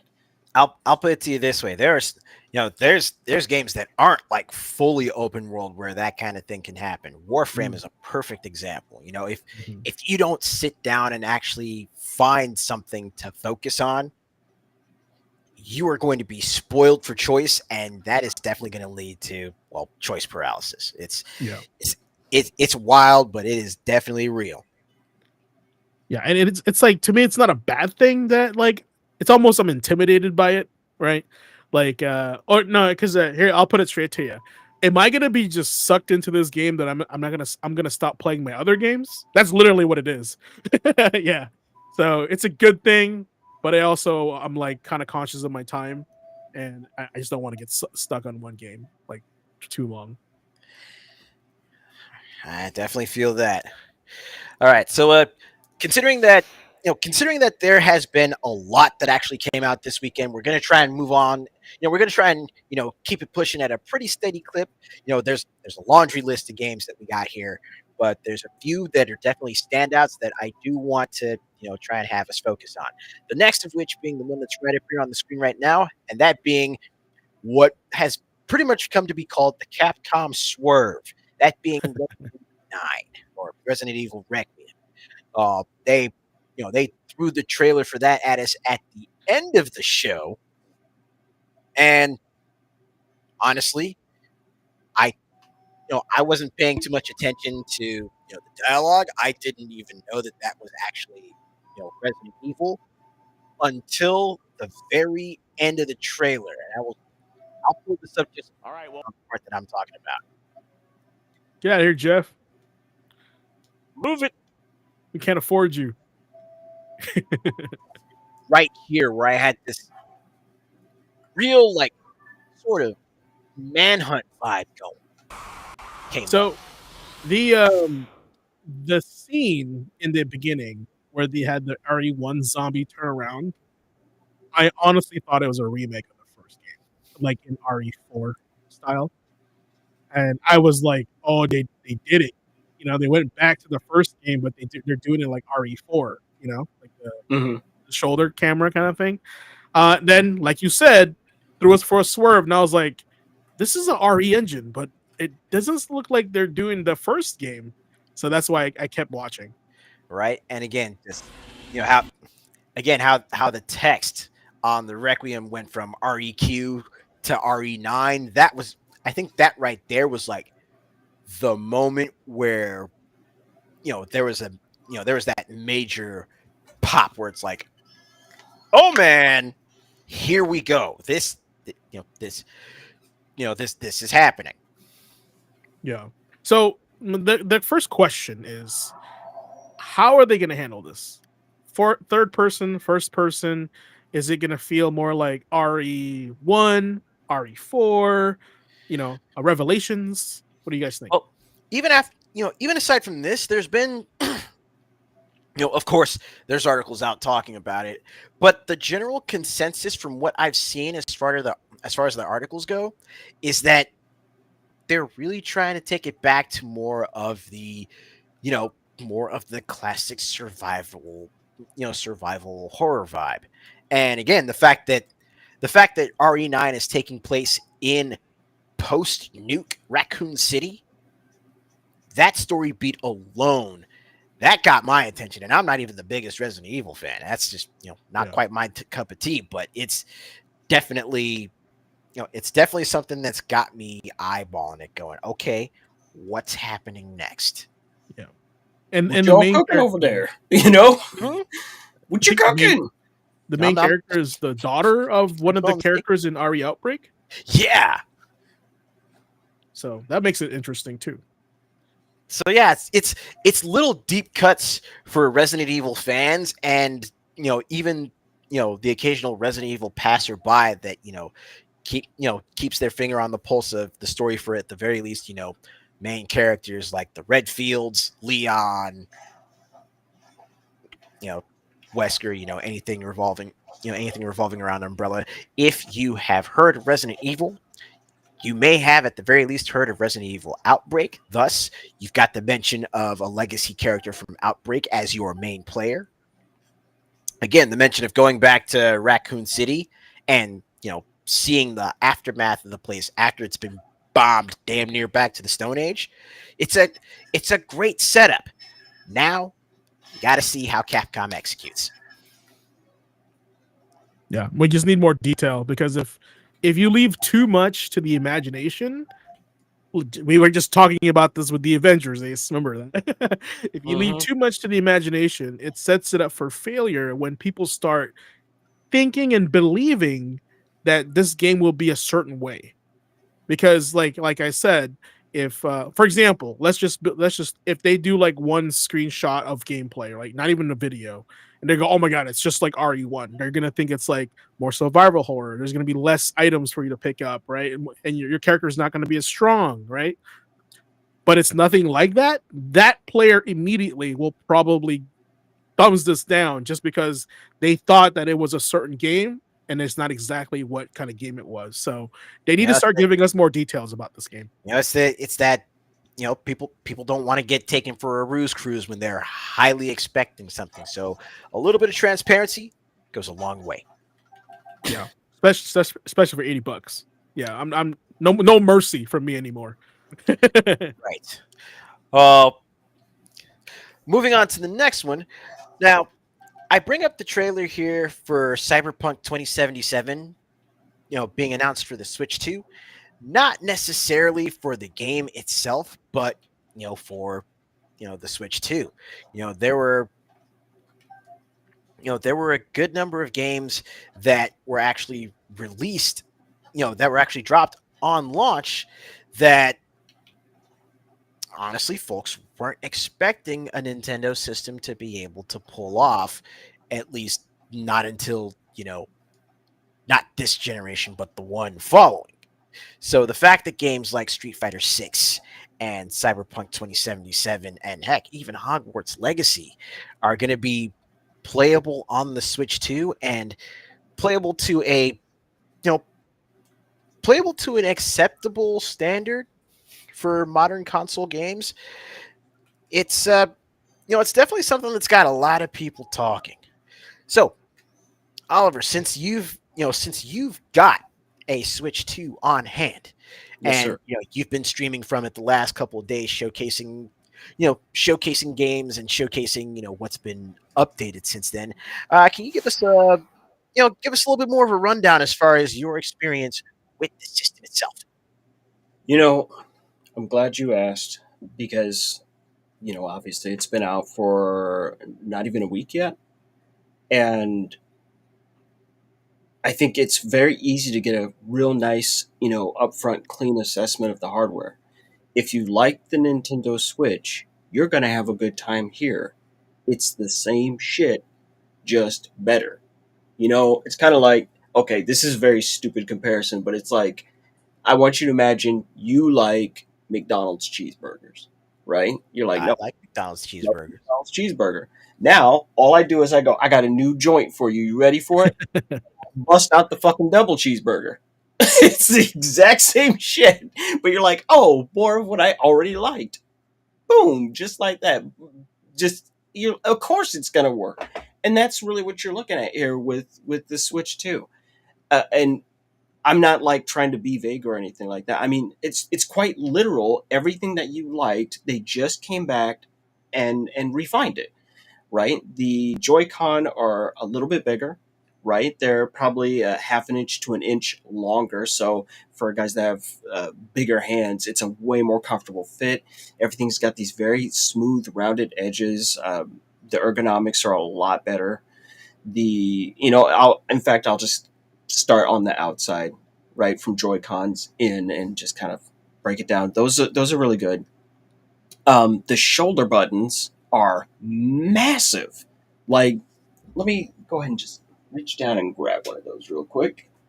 Bring that up here. So, when you're looking at this bad boy, the shoulder actually comes all the way down here. That's still clickable in order to make the mouse functionality work.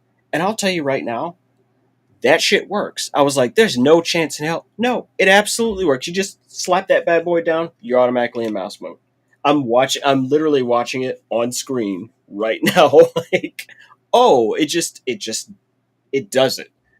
And there's just so much smart design happening here, right? You've got your same buttons, the same familiar layout. Your face buttons. Guess what? They're bigger, right? And it's like, oh, so it's a little less clickety and just feels a lot more comfortable. And I think, but that's probably the big buzzword overall. Everything is more comfortable and more refined.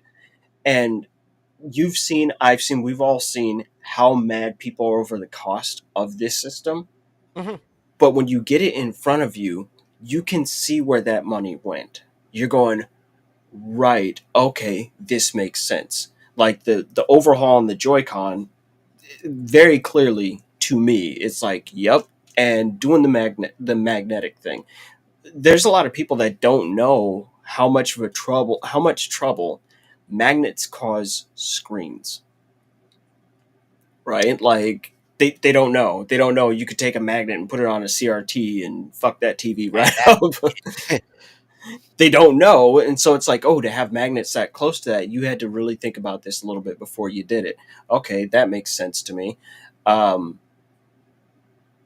the kickstand that I'm sure you've all heard, it's like, oh, it looks like it's flimsy. No, it's fucking metal, and that shit does not bend. It's great. Like they took the cue from the Switch OLED, and they were like, how much of this can we cut away and have it still be a functional kickstand? Turns out a lot, right? So if you compare this versus the launch, oh excuse me, the launch Switch, no, it's like sending a 10-year-old to beat up a 5-year-old. You already know how that's going to go. Like, don't do it. But if you compare it against the Switch OLED, it's an 8-year-old versus a 10-year-old. Look, an 8-year-old can throw. He can throw some hands. Right? Like, he might catch him off guard. He knows getting punched in the nuts fucking hurts, and he's going to try and do it. It's kind of one of those things. Okay. He's like, all right. It's just like, the differences aren't as clear on the hardware front. Now, it's once you start getting into it and you get into the internals, that's where a lot of shit changes. This system is fast. Like, everyone kind of knows how bad it is to get into the Nintendo eShop.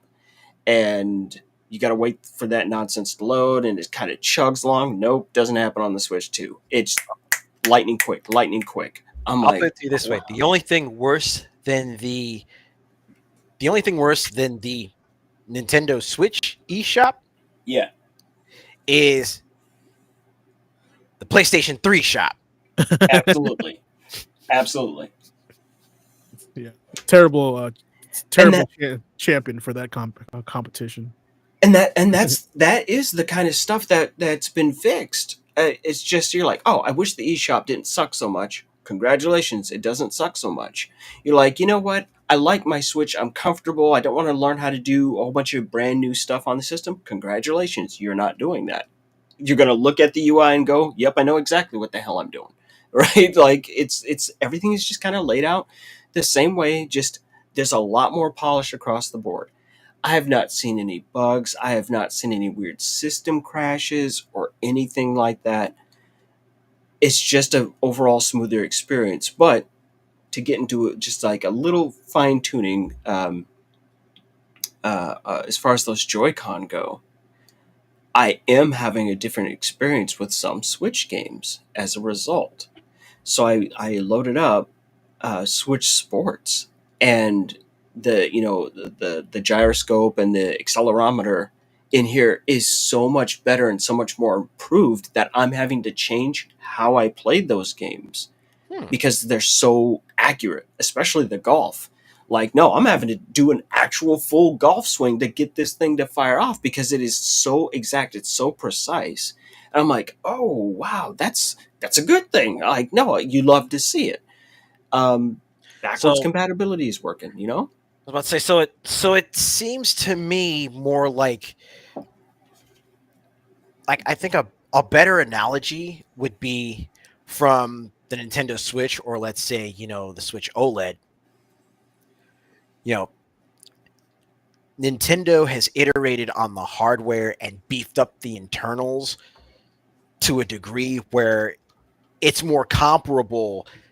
It's a more comparable analog would be Sony going from the PS4 to the PS5. No, I would say it's Sony going from the PS3 to the PS4, right? Like once we got in there and we started throwing a lot more fucking power behind that shit. You know what I mean? Ace, But I also mentioned the Did you I play also mentioned Dragon's Crown and Dragon's Crown Pro? yeah. That that severe difference. Like Dragon's Crown was great on the Vita, it's great on the PS3, but you play Pro and you know you're playing it the way that was supposed to be played in the first place. Right. I also mentioned, iterating on the hardware because, there's the backwards compatibility from the Switch 2 to the Switch 1, same as, Mhm. from the, you know, PS, PS4 hardware and PS4 games can still play and still work on the PS5. You've just got access to the beefier internals comparatively. Yeah. No, you're absolutely right. That's really how it is. Just how some things are a lot more smoothed out. You know, even games And that haven't gotten a patch or an update, you can see some huge visual differences. and Um, just how everything loads snappier too. oh, it's super snappy. It's super fast. The I completely forgot, but the thing that actually really got my attention was the setup for the first time in the system transfer stuff. Mhm. It was very smooth and very informative, and they told you exactly how to handle each step along the way. Even though they go, hey, by the way, you have to have these micro SD express cards, right, in order to do stuff. It even let me transfer um, all my pictures and all my clips and all that other stuff, and it specifically told me to put the regular micro SD card inside of the Switch 2 to do that transfer. It dumped it into its own internal memory, right? And then it said, now put in the express card, and then we'll just copy them right back over there and then wipe them from your system memory. And all of this, like, it's the whole setup to transferring all my games, everything, the Nintendo account, the whole works. It was like You want 20 minutes. you want to know what that is? Mm. That right there is Nintendo addressing multiple pain points that had come up over the course of the lifespan of the Nintendo Switch, and were actually, repeatedly called in to customer service. Because damn near everything that you've mentioned that's been, streamlined and smoothed out, especially as far as the setup process, I have had to take calls helping people troubleshoot that. Specifically on that stuff. It was super idiot proof. it like that. I don't know how else to describe. It was very much so idiot proof. It was just read this and then do what it says. And this wasn't like if you're trying to transfer stuff to a new phone or whatever, and you might be hearing about stuff you don't even know or understand. No, this was just, it was so gentle. And I did it all locally. I didn't do the move stuff to the cloud. No, I was just like, I got the switches right here. Let's do this. And it And was again, super, super clean. just the fact that it even mentioned, you can use the micro SD for this part of the transfer, but then you have to remove it and put in the express card. Mm-hmm. That's stuff that folks, back on the Switch and with the OLED, that's stuff that folks would have actually, would have had. That's information they would have had access to if they looked up the, FAQs on the Nintendo website. It's not something that was just, that's expressly articulated right there on the system during the process. Right. Like, yeah, this is all, I didn't have to go and look at outside information, anything, because it was just so upfront and crystal clear about what to do. And, other than that, I mean, I'm just thinking about that launch day and getting the system and getting it going. It was just such a pain-free process. There's only a couple of things I don't like, and I think they're personal nitpicks and not indictments of the hardware.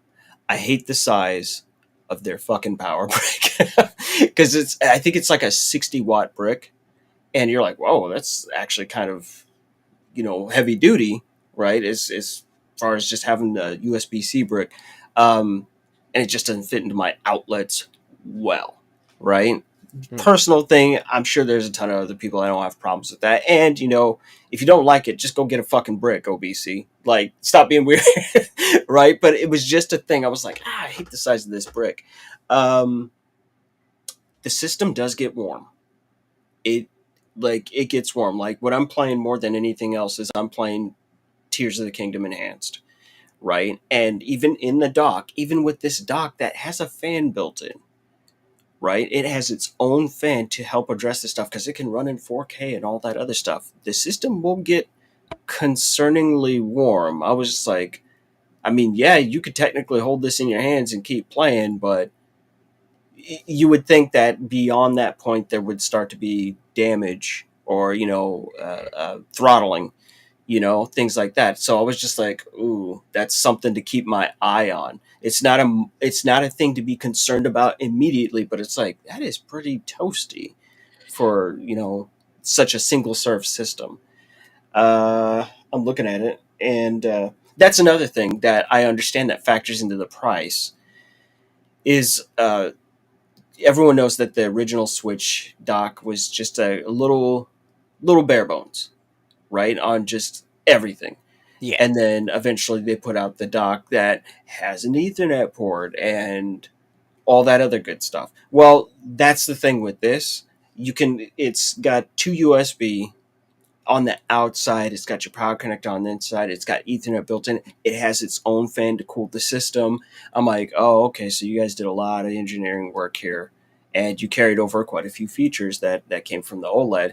And it's just when you look at this whole system, you look at it in the aggregate, it makes sense on what they did. Now, I'll give you my launch story real quick, and then I'll shut up. Because there's a ton of other stuff that's got to get covered from Summer Game Fest, right? But here's your stupid launch story. So I pre-ordered the system all the way back in April, right? And the crazy rat race, mad dash that everyone did trying to pre-order the damn thing, and everyone's come up sad. Well, I pre-ordered through Target, and I was like, hell yeah, I got that shit, nailed it. And they're like, we're totally not going to charge you until like a week before it comes out or whatever. And scalpers are selling shit left and fucking right, and they're selling for $1,000. You're like, people are being who they are again. Well, fast forward all the way up into the present, and it's a few days before launch, and I'm looking at this shit. I'm like, when is it going to say shipping? And that shit said, you're going to have it by June 11th. I said, June 11th? What the fuck you mean June 11th? I pre-ordered that shit in April. What are we doing here? right? And I go and take a peek on Reddit, and quite a few other people are experiencing the exact same thing. They're like, I pre-ordered this. I was like, right, first in the gate. They made sure that they took care of their stuff, but nope, you got all these people that are supposed to be getting the system a week late. So that morning, I get up on launch day. I'm like, fuck it. I'm just going to walk into the store and see what happens. No, I totally walked into a fucking Target, just bought that shit right off the shelf. Wasn't even a fucking thing. Wasn't even an ordeal. So I tell this story to tell you that technically I own two Switch 2s. And the joke is this: I'm still waiting on that shit to come in the mail. I live in the middle of the country, just for context for people. I live in fucking Iowa, Field of Dreams ass Iowa. I have no clue why the fuck they started shipping it to me from West Virginia. I'm like, what? Why? I know the Switch is over here. Why? What is, don't you have a fulfillment center closer? No, no. And as of right now, that Switch is in Ohio. And I'm just like, uh-huh. And it's like, well, why didn't you cancel it? Because in the time that I literally got up, put on my dad pants, got my keys, and went and got in the car and drove to Target just to see. I had to do other shopping, right? So it wasn't like my aim. But in that time, in the 30 minutes I was gone, it went from being a cancelable order to, oh, now we're shipping it. You can't cancel anything. I'm like, are you serious? This is nuts. So I have to wait for it to get here and arrive. The bundle I didn't want, which just really makes the joke even funnier. Because, yeah, I had to get the Mario Kart bundle. I was like, I don't care about Mario Kart. I don't want it. But it was what I could order. So I was able to walk into the store on launch day for brand new hardware and get the one I actually wanted, which was just the base model, while I sit here looking at the $540 I don't have making its way slowly from West Virginia to Ohio. I'm like, this is the weirdest timeline. I don't know what's happening here. But when it gets here, I'll be able to just take it, and I can walk into a store and do a return, so it's not like I have to ship it back or anything. And it'll be a case of all's well that ends well, right? But I'm like, this is the weirdest nonsense I've gone through in quite some time over some hardware. No, it was a joke. It was just absolutely bonkers trying to figure this shit out. But I'm glad I have it. It's very good. It's very competent. I think that just like the original Switch, time will tell on some stuff, right? What kind of legs the hardware has, but what they put out, I believe, just my opinion, nobody needs to get all mad. I believe that Nintendo is doing a good job justifying the price difference between these two pieces of hardware, and I can't wait to see what they do with it. I cannot wait. And especially, I can't wait to see what third-party developers do with it. Just the mouse mode alone was it changed me. It converted me. I was like, that's great. I want to see more first-person shooters, right, coming around that way, because now it's that classic kind of hardware gambit where if you make a really specific third-party accessory, well, you're gonna have limited support for that, right? It's whoever decides to use that accessory. But when it is a core part of your hardware, every developer can make something with it. So the gate's wide open. It's kind of like why they struggle with VR, right?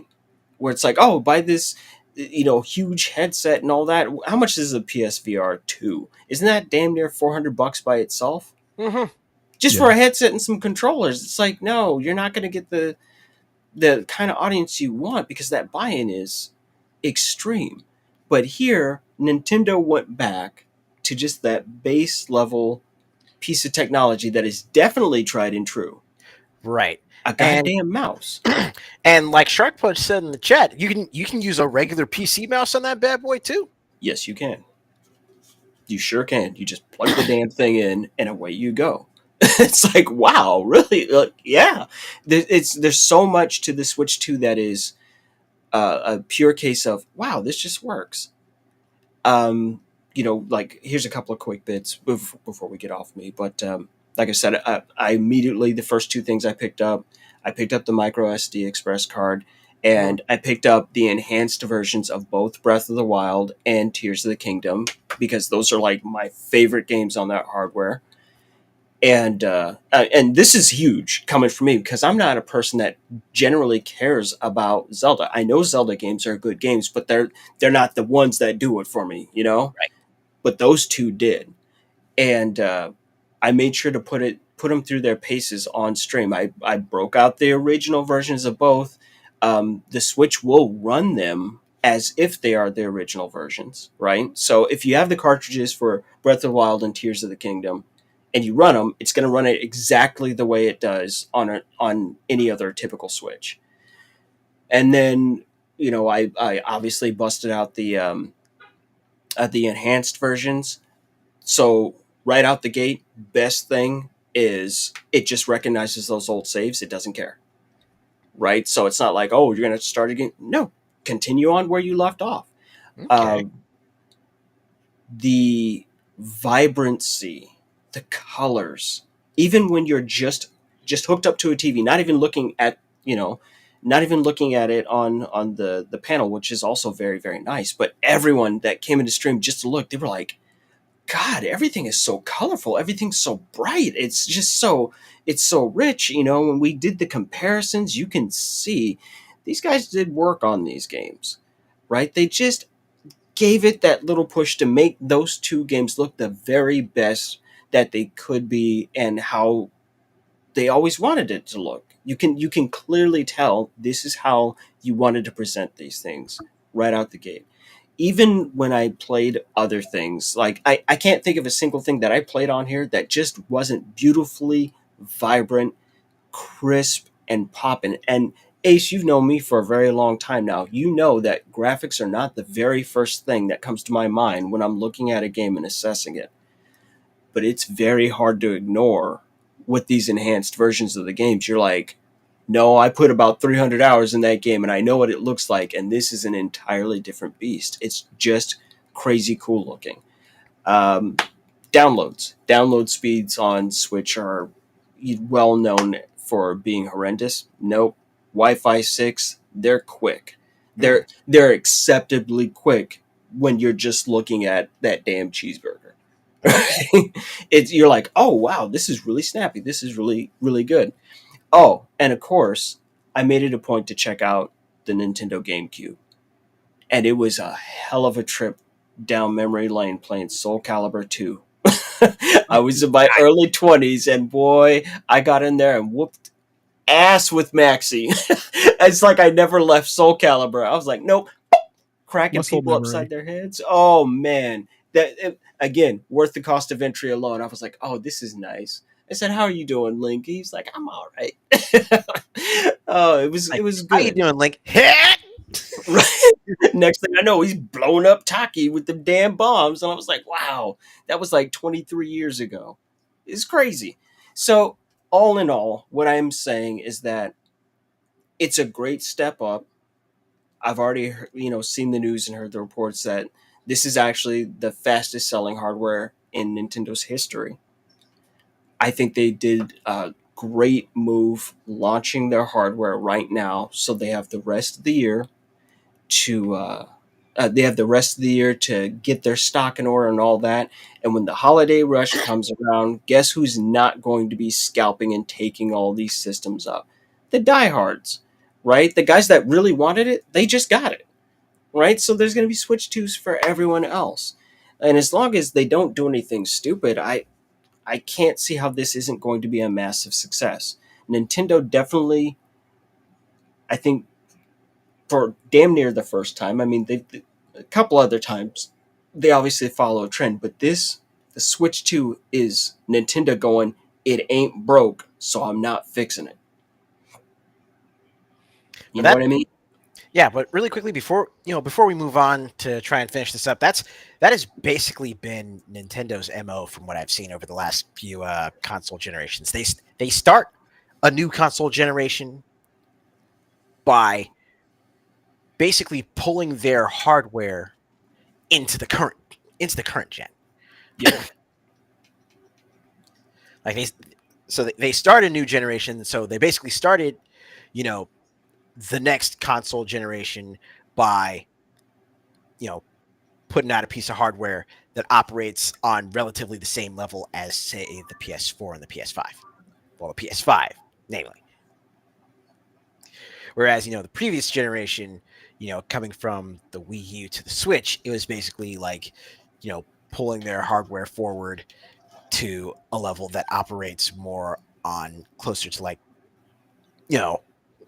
basically closer to like the, closer to the PS4 or the PS3. Mhm.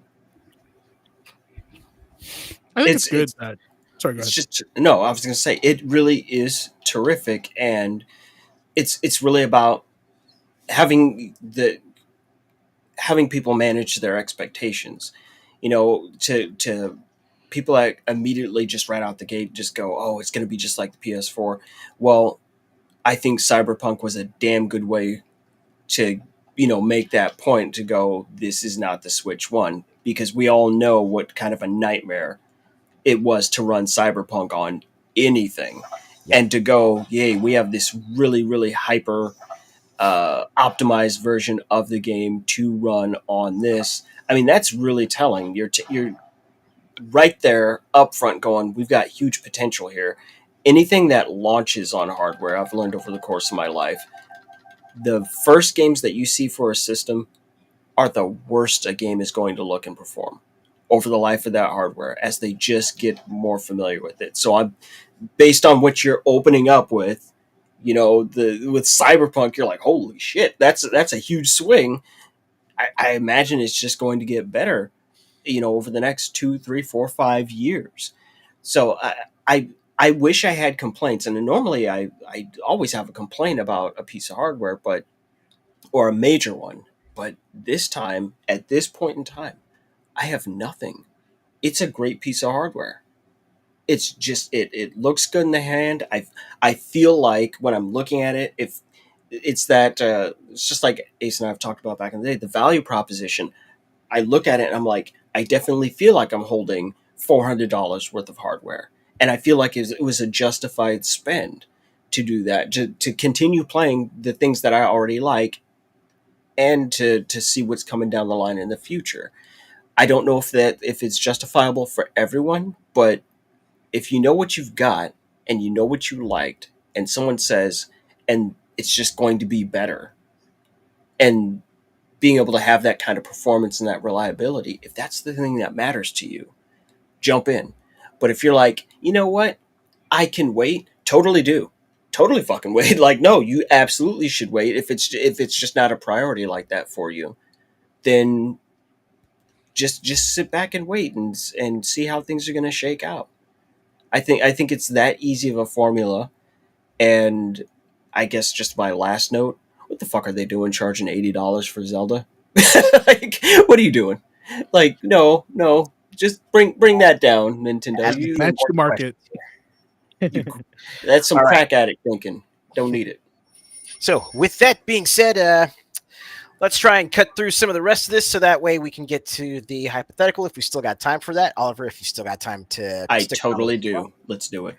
Perfect. So, pulling up the list one more time for the remainder of the games that showed up at Summer Games Fest, we had a good number of surprising sequels like Mortal Shell 2. Of course, Death Stranding 2, had a pretty sizable reveal. We had the new Sonic Racing. Let's see, Code Vein 2, which came out of left field for me. So, if basically, here is how I can summarize Code Vein. God Eater was what got me into Monster Hunter. Yeah. Code Vein is the game that can definitely get you into Souls-likes.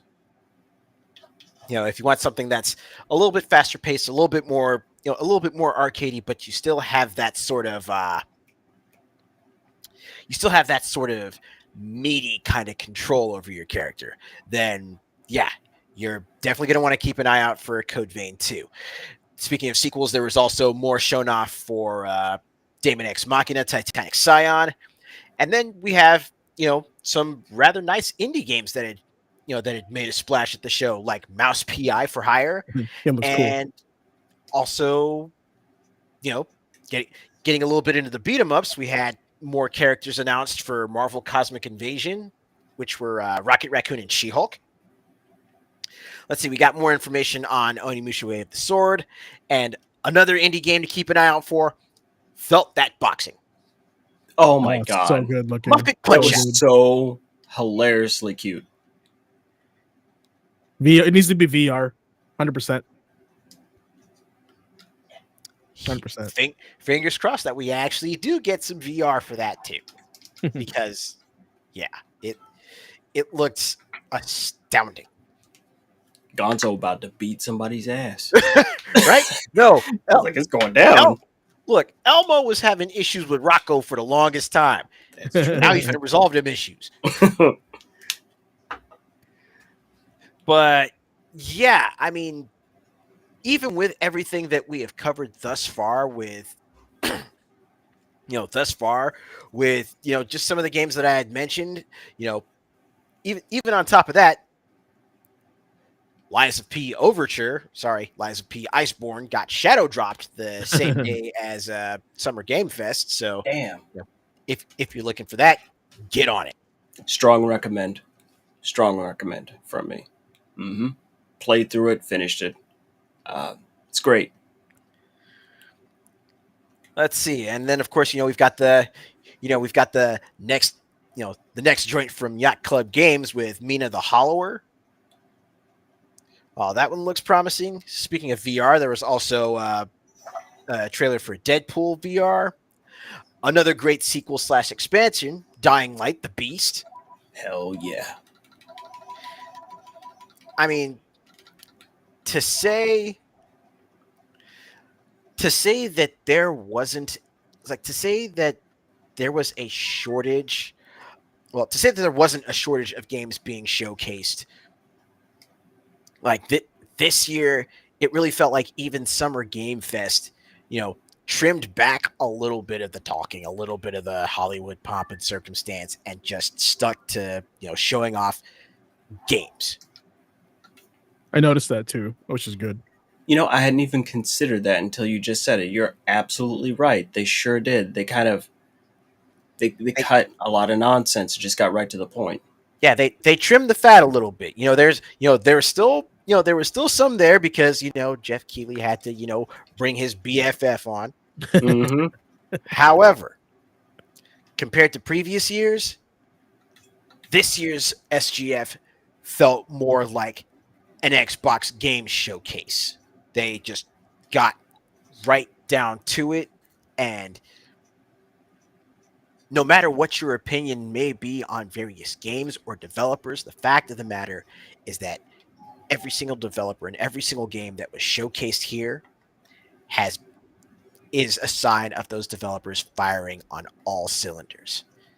It's now just a matter of how everything plays on the market once the rubber hits the road. That being said, as far as anything rumor mill based goes, I don't have anything listed for that because, again, I'm just the substitute. But that's it for the news. It was a barn burner of a week, and I am definitely looking forward to helping bring the news and bring the current events to y'all during the next session. But that's going to be it. All right. Yeah, there was a lot of content to cover over the show. There were, like I said, at least 2 to 3 shows over the weekend, and there's just so much to cover, and with only 2 hours, and we don't want to go too much over. But yeah, well, just know that sometimes we do shows on Saturdays if need be, but we'll keep you guys posted if we ever do decide to have some time for that. So it's all about having time. All right. Speaking of it's time, let's do a quick rhetorical here with a question for you guys today. And if it's your first time here, the rhetorical is just a what if in alternate video game history, or if we could, should we do it? Or just any fun question that I'd like to ask chat and everybody else. So your rhetorical question for tonight is, let me pull this up. Let's see here. All right, I'll give you guys the loading. There we go.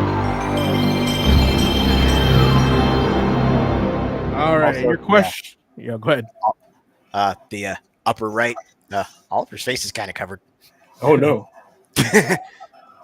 I can switch that over. No worries. There you go. All right. Question for tonight on the rhetorical is: what's the most underrated game you've ever played, and why does no one talk about it?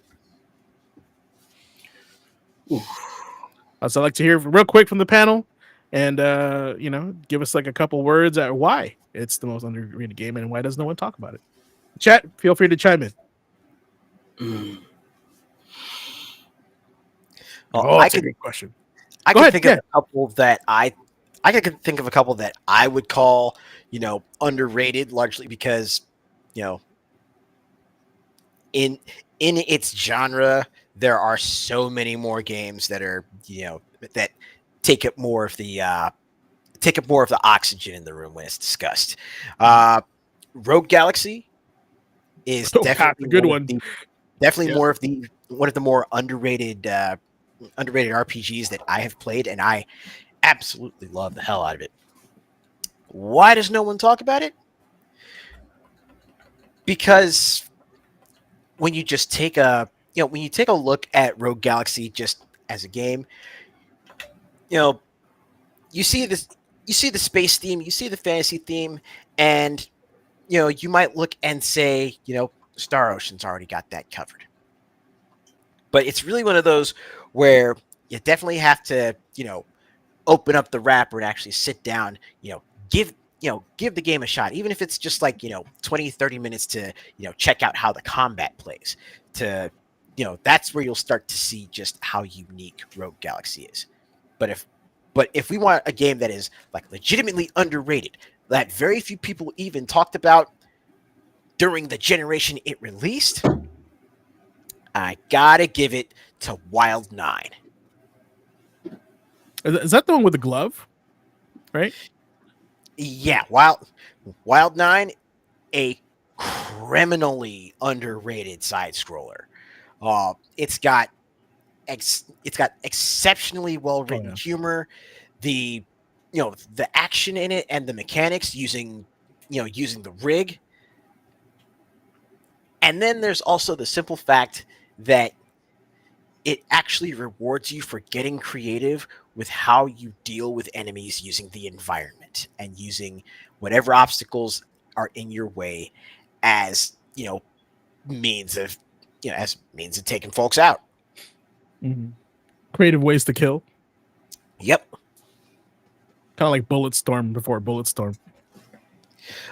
Basically, if Bulletstorm was a side scroller. There you go. I mean, I'll just give you a real quick example. One of your ally characters that you run into, his name is Nitro the Living Bomb. This man is allergic to everything. And when he has an allergic reaction, he explodes. That's like Damn. such creative design, Homie's struggling. Now, you use your little electric arc to maneuver Nitro around the stage as you are, basically rescuing him from his imprisonment. And he is on a timer. When you hear him start sniffling, set him down, and you will notice that the enemies actually react to there being an explosive in their presence. They panic. They start running around. Then you hear, ha, ha, ha, kaboom! And you can actually use Nitro to, use his sneezes to demolish obstacles as you were making your way to the end of the stage. And he is definitely counted as one of the ways to kill your opponents, where if you manage to utilize every single torture method in the stage, you will get enough points to actually earn yourself extra lives and continues. Have you ever streamed Wild 9? It was a while back. I had tried streaming it, but back then I think I might have still been having issues with a performance bottleneck. AKA I needed to upgrade my processor so that way I could run the so that way I could run DuckStation and stream. Yeah. Okay. Well, But I hey, think Hardware struggle was that'd be real, cool man. to get that back again. Show us. hey, it's definitely something I can put back in the rotation. There you go. There you go. What about you, Oliver? There are like I had to actually look at my shelf because it's a great question, but I just needed to think really hard, and I'm gonna have to just this is weird because it's not necessarily one game, but it's a small block of them. Any Atlas Shin Megami game that's not Persona Hmm. are they're just criminally overlooked. That's Digital Devil Saga 1 and 2. That's Mhm. Raito Kuzunoa, which is actually about to get a remaster. Um, fuck. I mean, we could even say Persona 1 and 2, right? Which are incredible, incredible RPGs for their time. They're representative of that time. Um, it's just that any of these other games, even though they fall under the SMT umbrella, they bring unique stuff to the table, like super unique stuff. I mean, come on, the whole cannibalism angle of Digital Devil Saga, the fact that they actually had to split it into two games because it was just that incredible. Raito Kuzunoa completely dovetails off from typical, uh, turn-based RPG fare, and it's more like Pokemon in the Taisho era. And you're like, oh, okay. And what else are you? Oh, I'm a detective. I'm like, you know what? I didn't expect this angle at all. I just didn't see it coming. And it's obviously the original releases of those games were very rare and very expensive for a long time. I haven't checked recently, but you used to be able to command a couple $100s out of each of those games. Yeah, and I think they were also bundled like differently. They had like a cardboard box with like a art book, so they were really like special when they were released. Yep. I remember. So And why do you think nobody talks about them? I think that mostly it's been a case of Atlas historically would release their games and then that would be it, right? And they Who would talks just about kind of they just float into the background and that was it. But then, Persona 4 hit and that went over like gangbusters for them finally. Like, Persona 3 happened and people were like, "Hey, what's this?" And then Persona 4 really happened and now we can't get the fuck away from Persona 4. Like Yeah. I made a Dr. Manhattan meme template out of that, right? I was like, "Oh, it's 2008, Persona 4 is released. Oh, the year's 2012, Persona 4 is released. The year's 2023, Persona 4 is released. And now thanks to Summer Game Fest, Persona 4 is about to get released again." I'm like, "Damn, I don't have enough panels for this." It's Atlas's Skyrim, right? They It keep is kind of their milking. damn Skyrim. Yeah. It absolutely is. We can't get away from that shit. And so, yes, I'm happy for you that these games got attention and resonated with people, but don't forget about these other ones that are just so different, right? Like they're just so massively different compared to these other games that they deserve a certain amount of attention.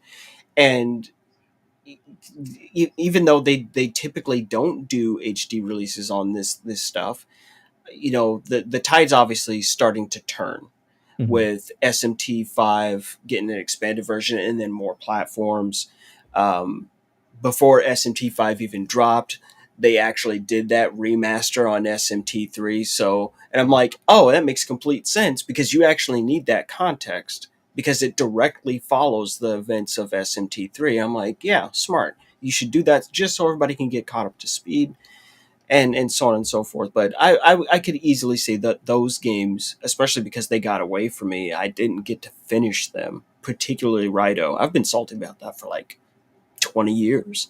Like I had it way back then, and I didn't get an opportunity to finish it. And now I'm like, hot damn! I hope that other people go, wait a minute, this is really cool. What's going on here? And we can kind of roll with that. If I had a one honorable mention as far as just deeply overlooked by everyone, including the company that makes it, Vagrant Story. Hmm. Everyone that plays Vagrant Story knows that Vagrant Story is gangbusters, but the fact that Square has done nothing with it, I think it might be their highest rated game of all time, or it's something like that. I can't remember. Like, critics were like, this is brilliant. Everyone that plays it's like, this is brilliant, right? Comes out swinging, incredible stuff. And just, it kind of just is shoved into the back of the room when we're like, oh yeah, Vagrant Story. I love that game. And then crickets happen. I just don't understand it. As far as I can say is that it's a game that everyone who loves gaming, they should play it. If you're like, I don't like RPGs, this is the game for you, right? Because it's so mechanically different. The only way you're gonna play a game with those systems is Vagrant Story and what, Parasite Eve. Mm. Like, Yeah. that's it. And the fact that it works is just, it's great stuff. Great Yeah. stuff. I love it. I honestly believe Vagrant Story is one of the most underrated games because, like, when you think of Square, Squaresoft, Square Enix, you think of Final Fantasy immediately, and Mm-hmm. then a lot of the stuff gets brushed under the rug because of they take over because of the notoriety. Mm-hmm. Um, but yeah, no, you're right, and hopefully that comes back sometime in the near future. But my most underrated game I've ever played currently, Ace, you know what this is because I recommended this game to you not that long ago. Is Mr. Exoprimal. Exoprimal. I was actually shocked of how much fun I had when I loaded that game and played it. That's why I believe it's underrated that I've ever played. And I'll shortly put it put to you it, this way. Oliver, Yes. if you like piloting a mech suit slaughtering hordes of dinosaurs,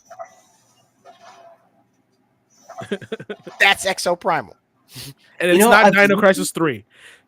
I've looked at it. I'm not sure I see the appeal, but I didn't see the appeal in fucking Earth Defense Force either. And now now I'm a convert, Actually, man. I got the haircut and everything. actually, uh, It's that's how the gameplay loop actually kind of feels with Exoprimal. it's so It's weird it's because like EDF with mech suits, and you're facing off against again hordes of dinosaurs that I swear spawn like the freaking bugs in EDF. it's definitely faster paced than EDF, right? But like it's one of those games you look at, you're like, this looks so lame, but you play, you're like, this is stupid fun. It's just dumb. You're like, hold up, this is baller. How did this Yeah, happen? exactly. And I was telling Ace this. I was like, for $60, hell no, I would not buy this game. $20, I'll give it a shot. Then I was like, this is the best $20 I ever spent. This is really good. That's It kind of always what I'm happens getting. like that. It Yeah, happens like that for some reason. You're like, wait a minute, this is incredible. yeah. Like, why did I sleep on it in the first place? Yeah, because at the time we look at it and we go, that looks like Overwatch, that looks like this. I don't have time for that. I got other games to play, right? But no, it's one of those games, guys. If there's a demo, try the demo, and I guarantee you'll have fun just do the demo. No one talks about it because it does look like a generic like co-op shooter that was popular during that time of release, right? And it's online, it's live service, so of course it's not going to be for everybody, right? So it got brushed under the rug. But there is love in this game. Like you can tell this game had potential. Ace talked about it earlier on today about Exoprimal and having all the other worlds of Capcom jump into that.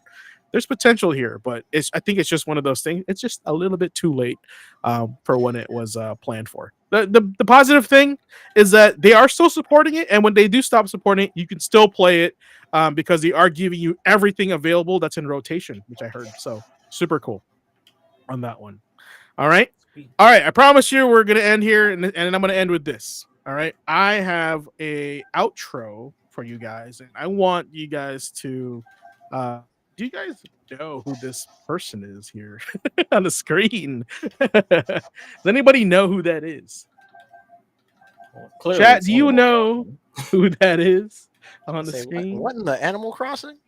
Okay, well, yeah, it's Animal Crossing. All right. But yeah, it is Chief from Animal Crossing. I don't know if you guys are Animal Crossing fans. Probably played the old one, right? And haven't really played the new one. But that is Chief, and there's a reason why Chief is on the screen today. Chief is the resident wolf of Animal Crossing or your village, right? And Chief has a message for all the viewers and for us here at the panel. Let me double check here. Okay. Sounds So threatening. yeah, I will find all of you. So here's the real quick. Chief is a deep orange wolf with a white pointed snout and perked up ears. His paws and feet, muzzle all are creamy white, and his ears slightly tipped dark brown at the top and are light pink on the inside. His eyes gleam when open, and he has ginger brown hair in between him his two ears that is slanted in a modular way. His appearance strongly resembles as a fox.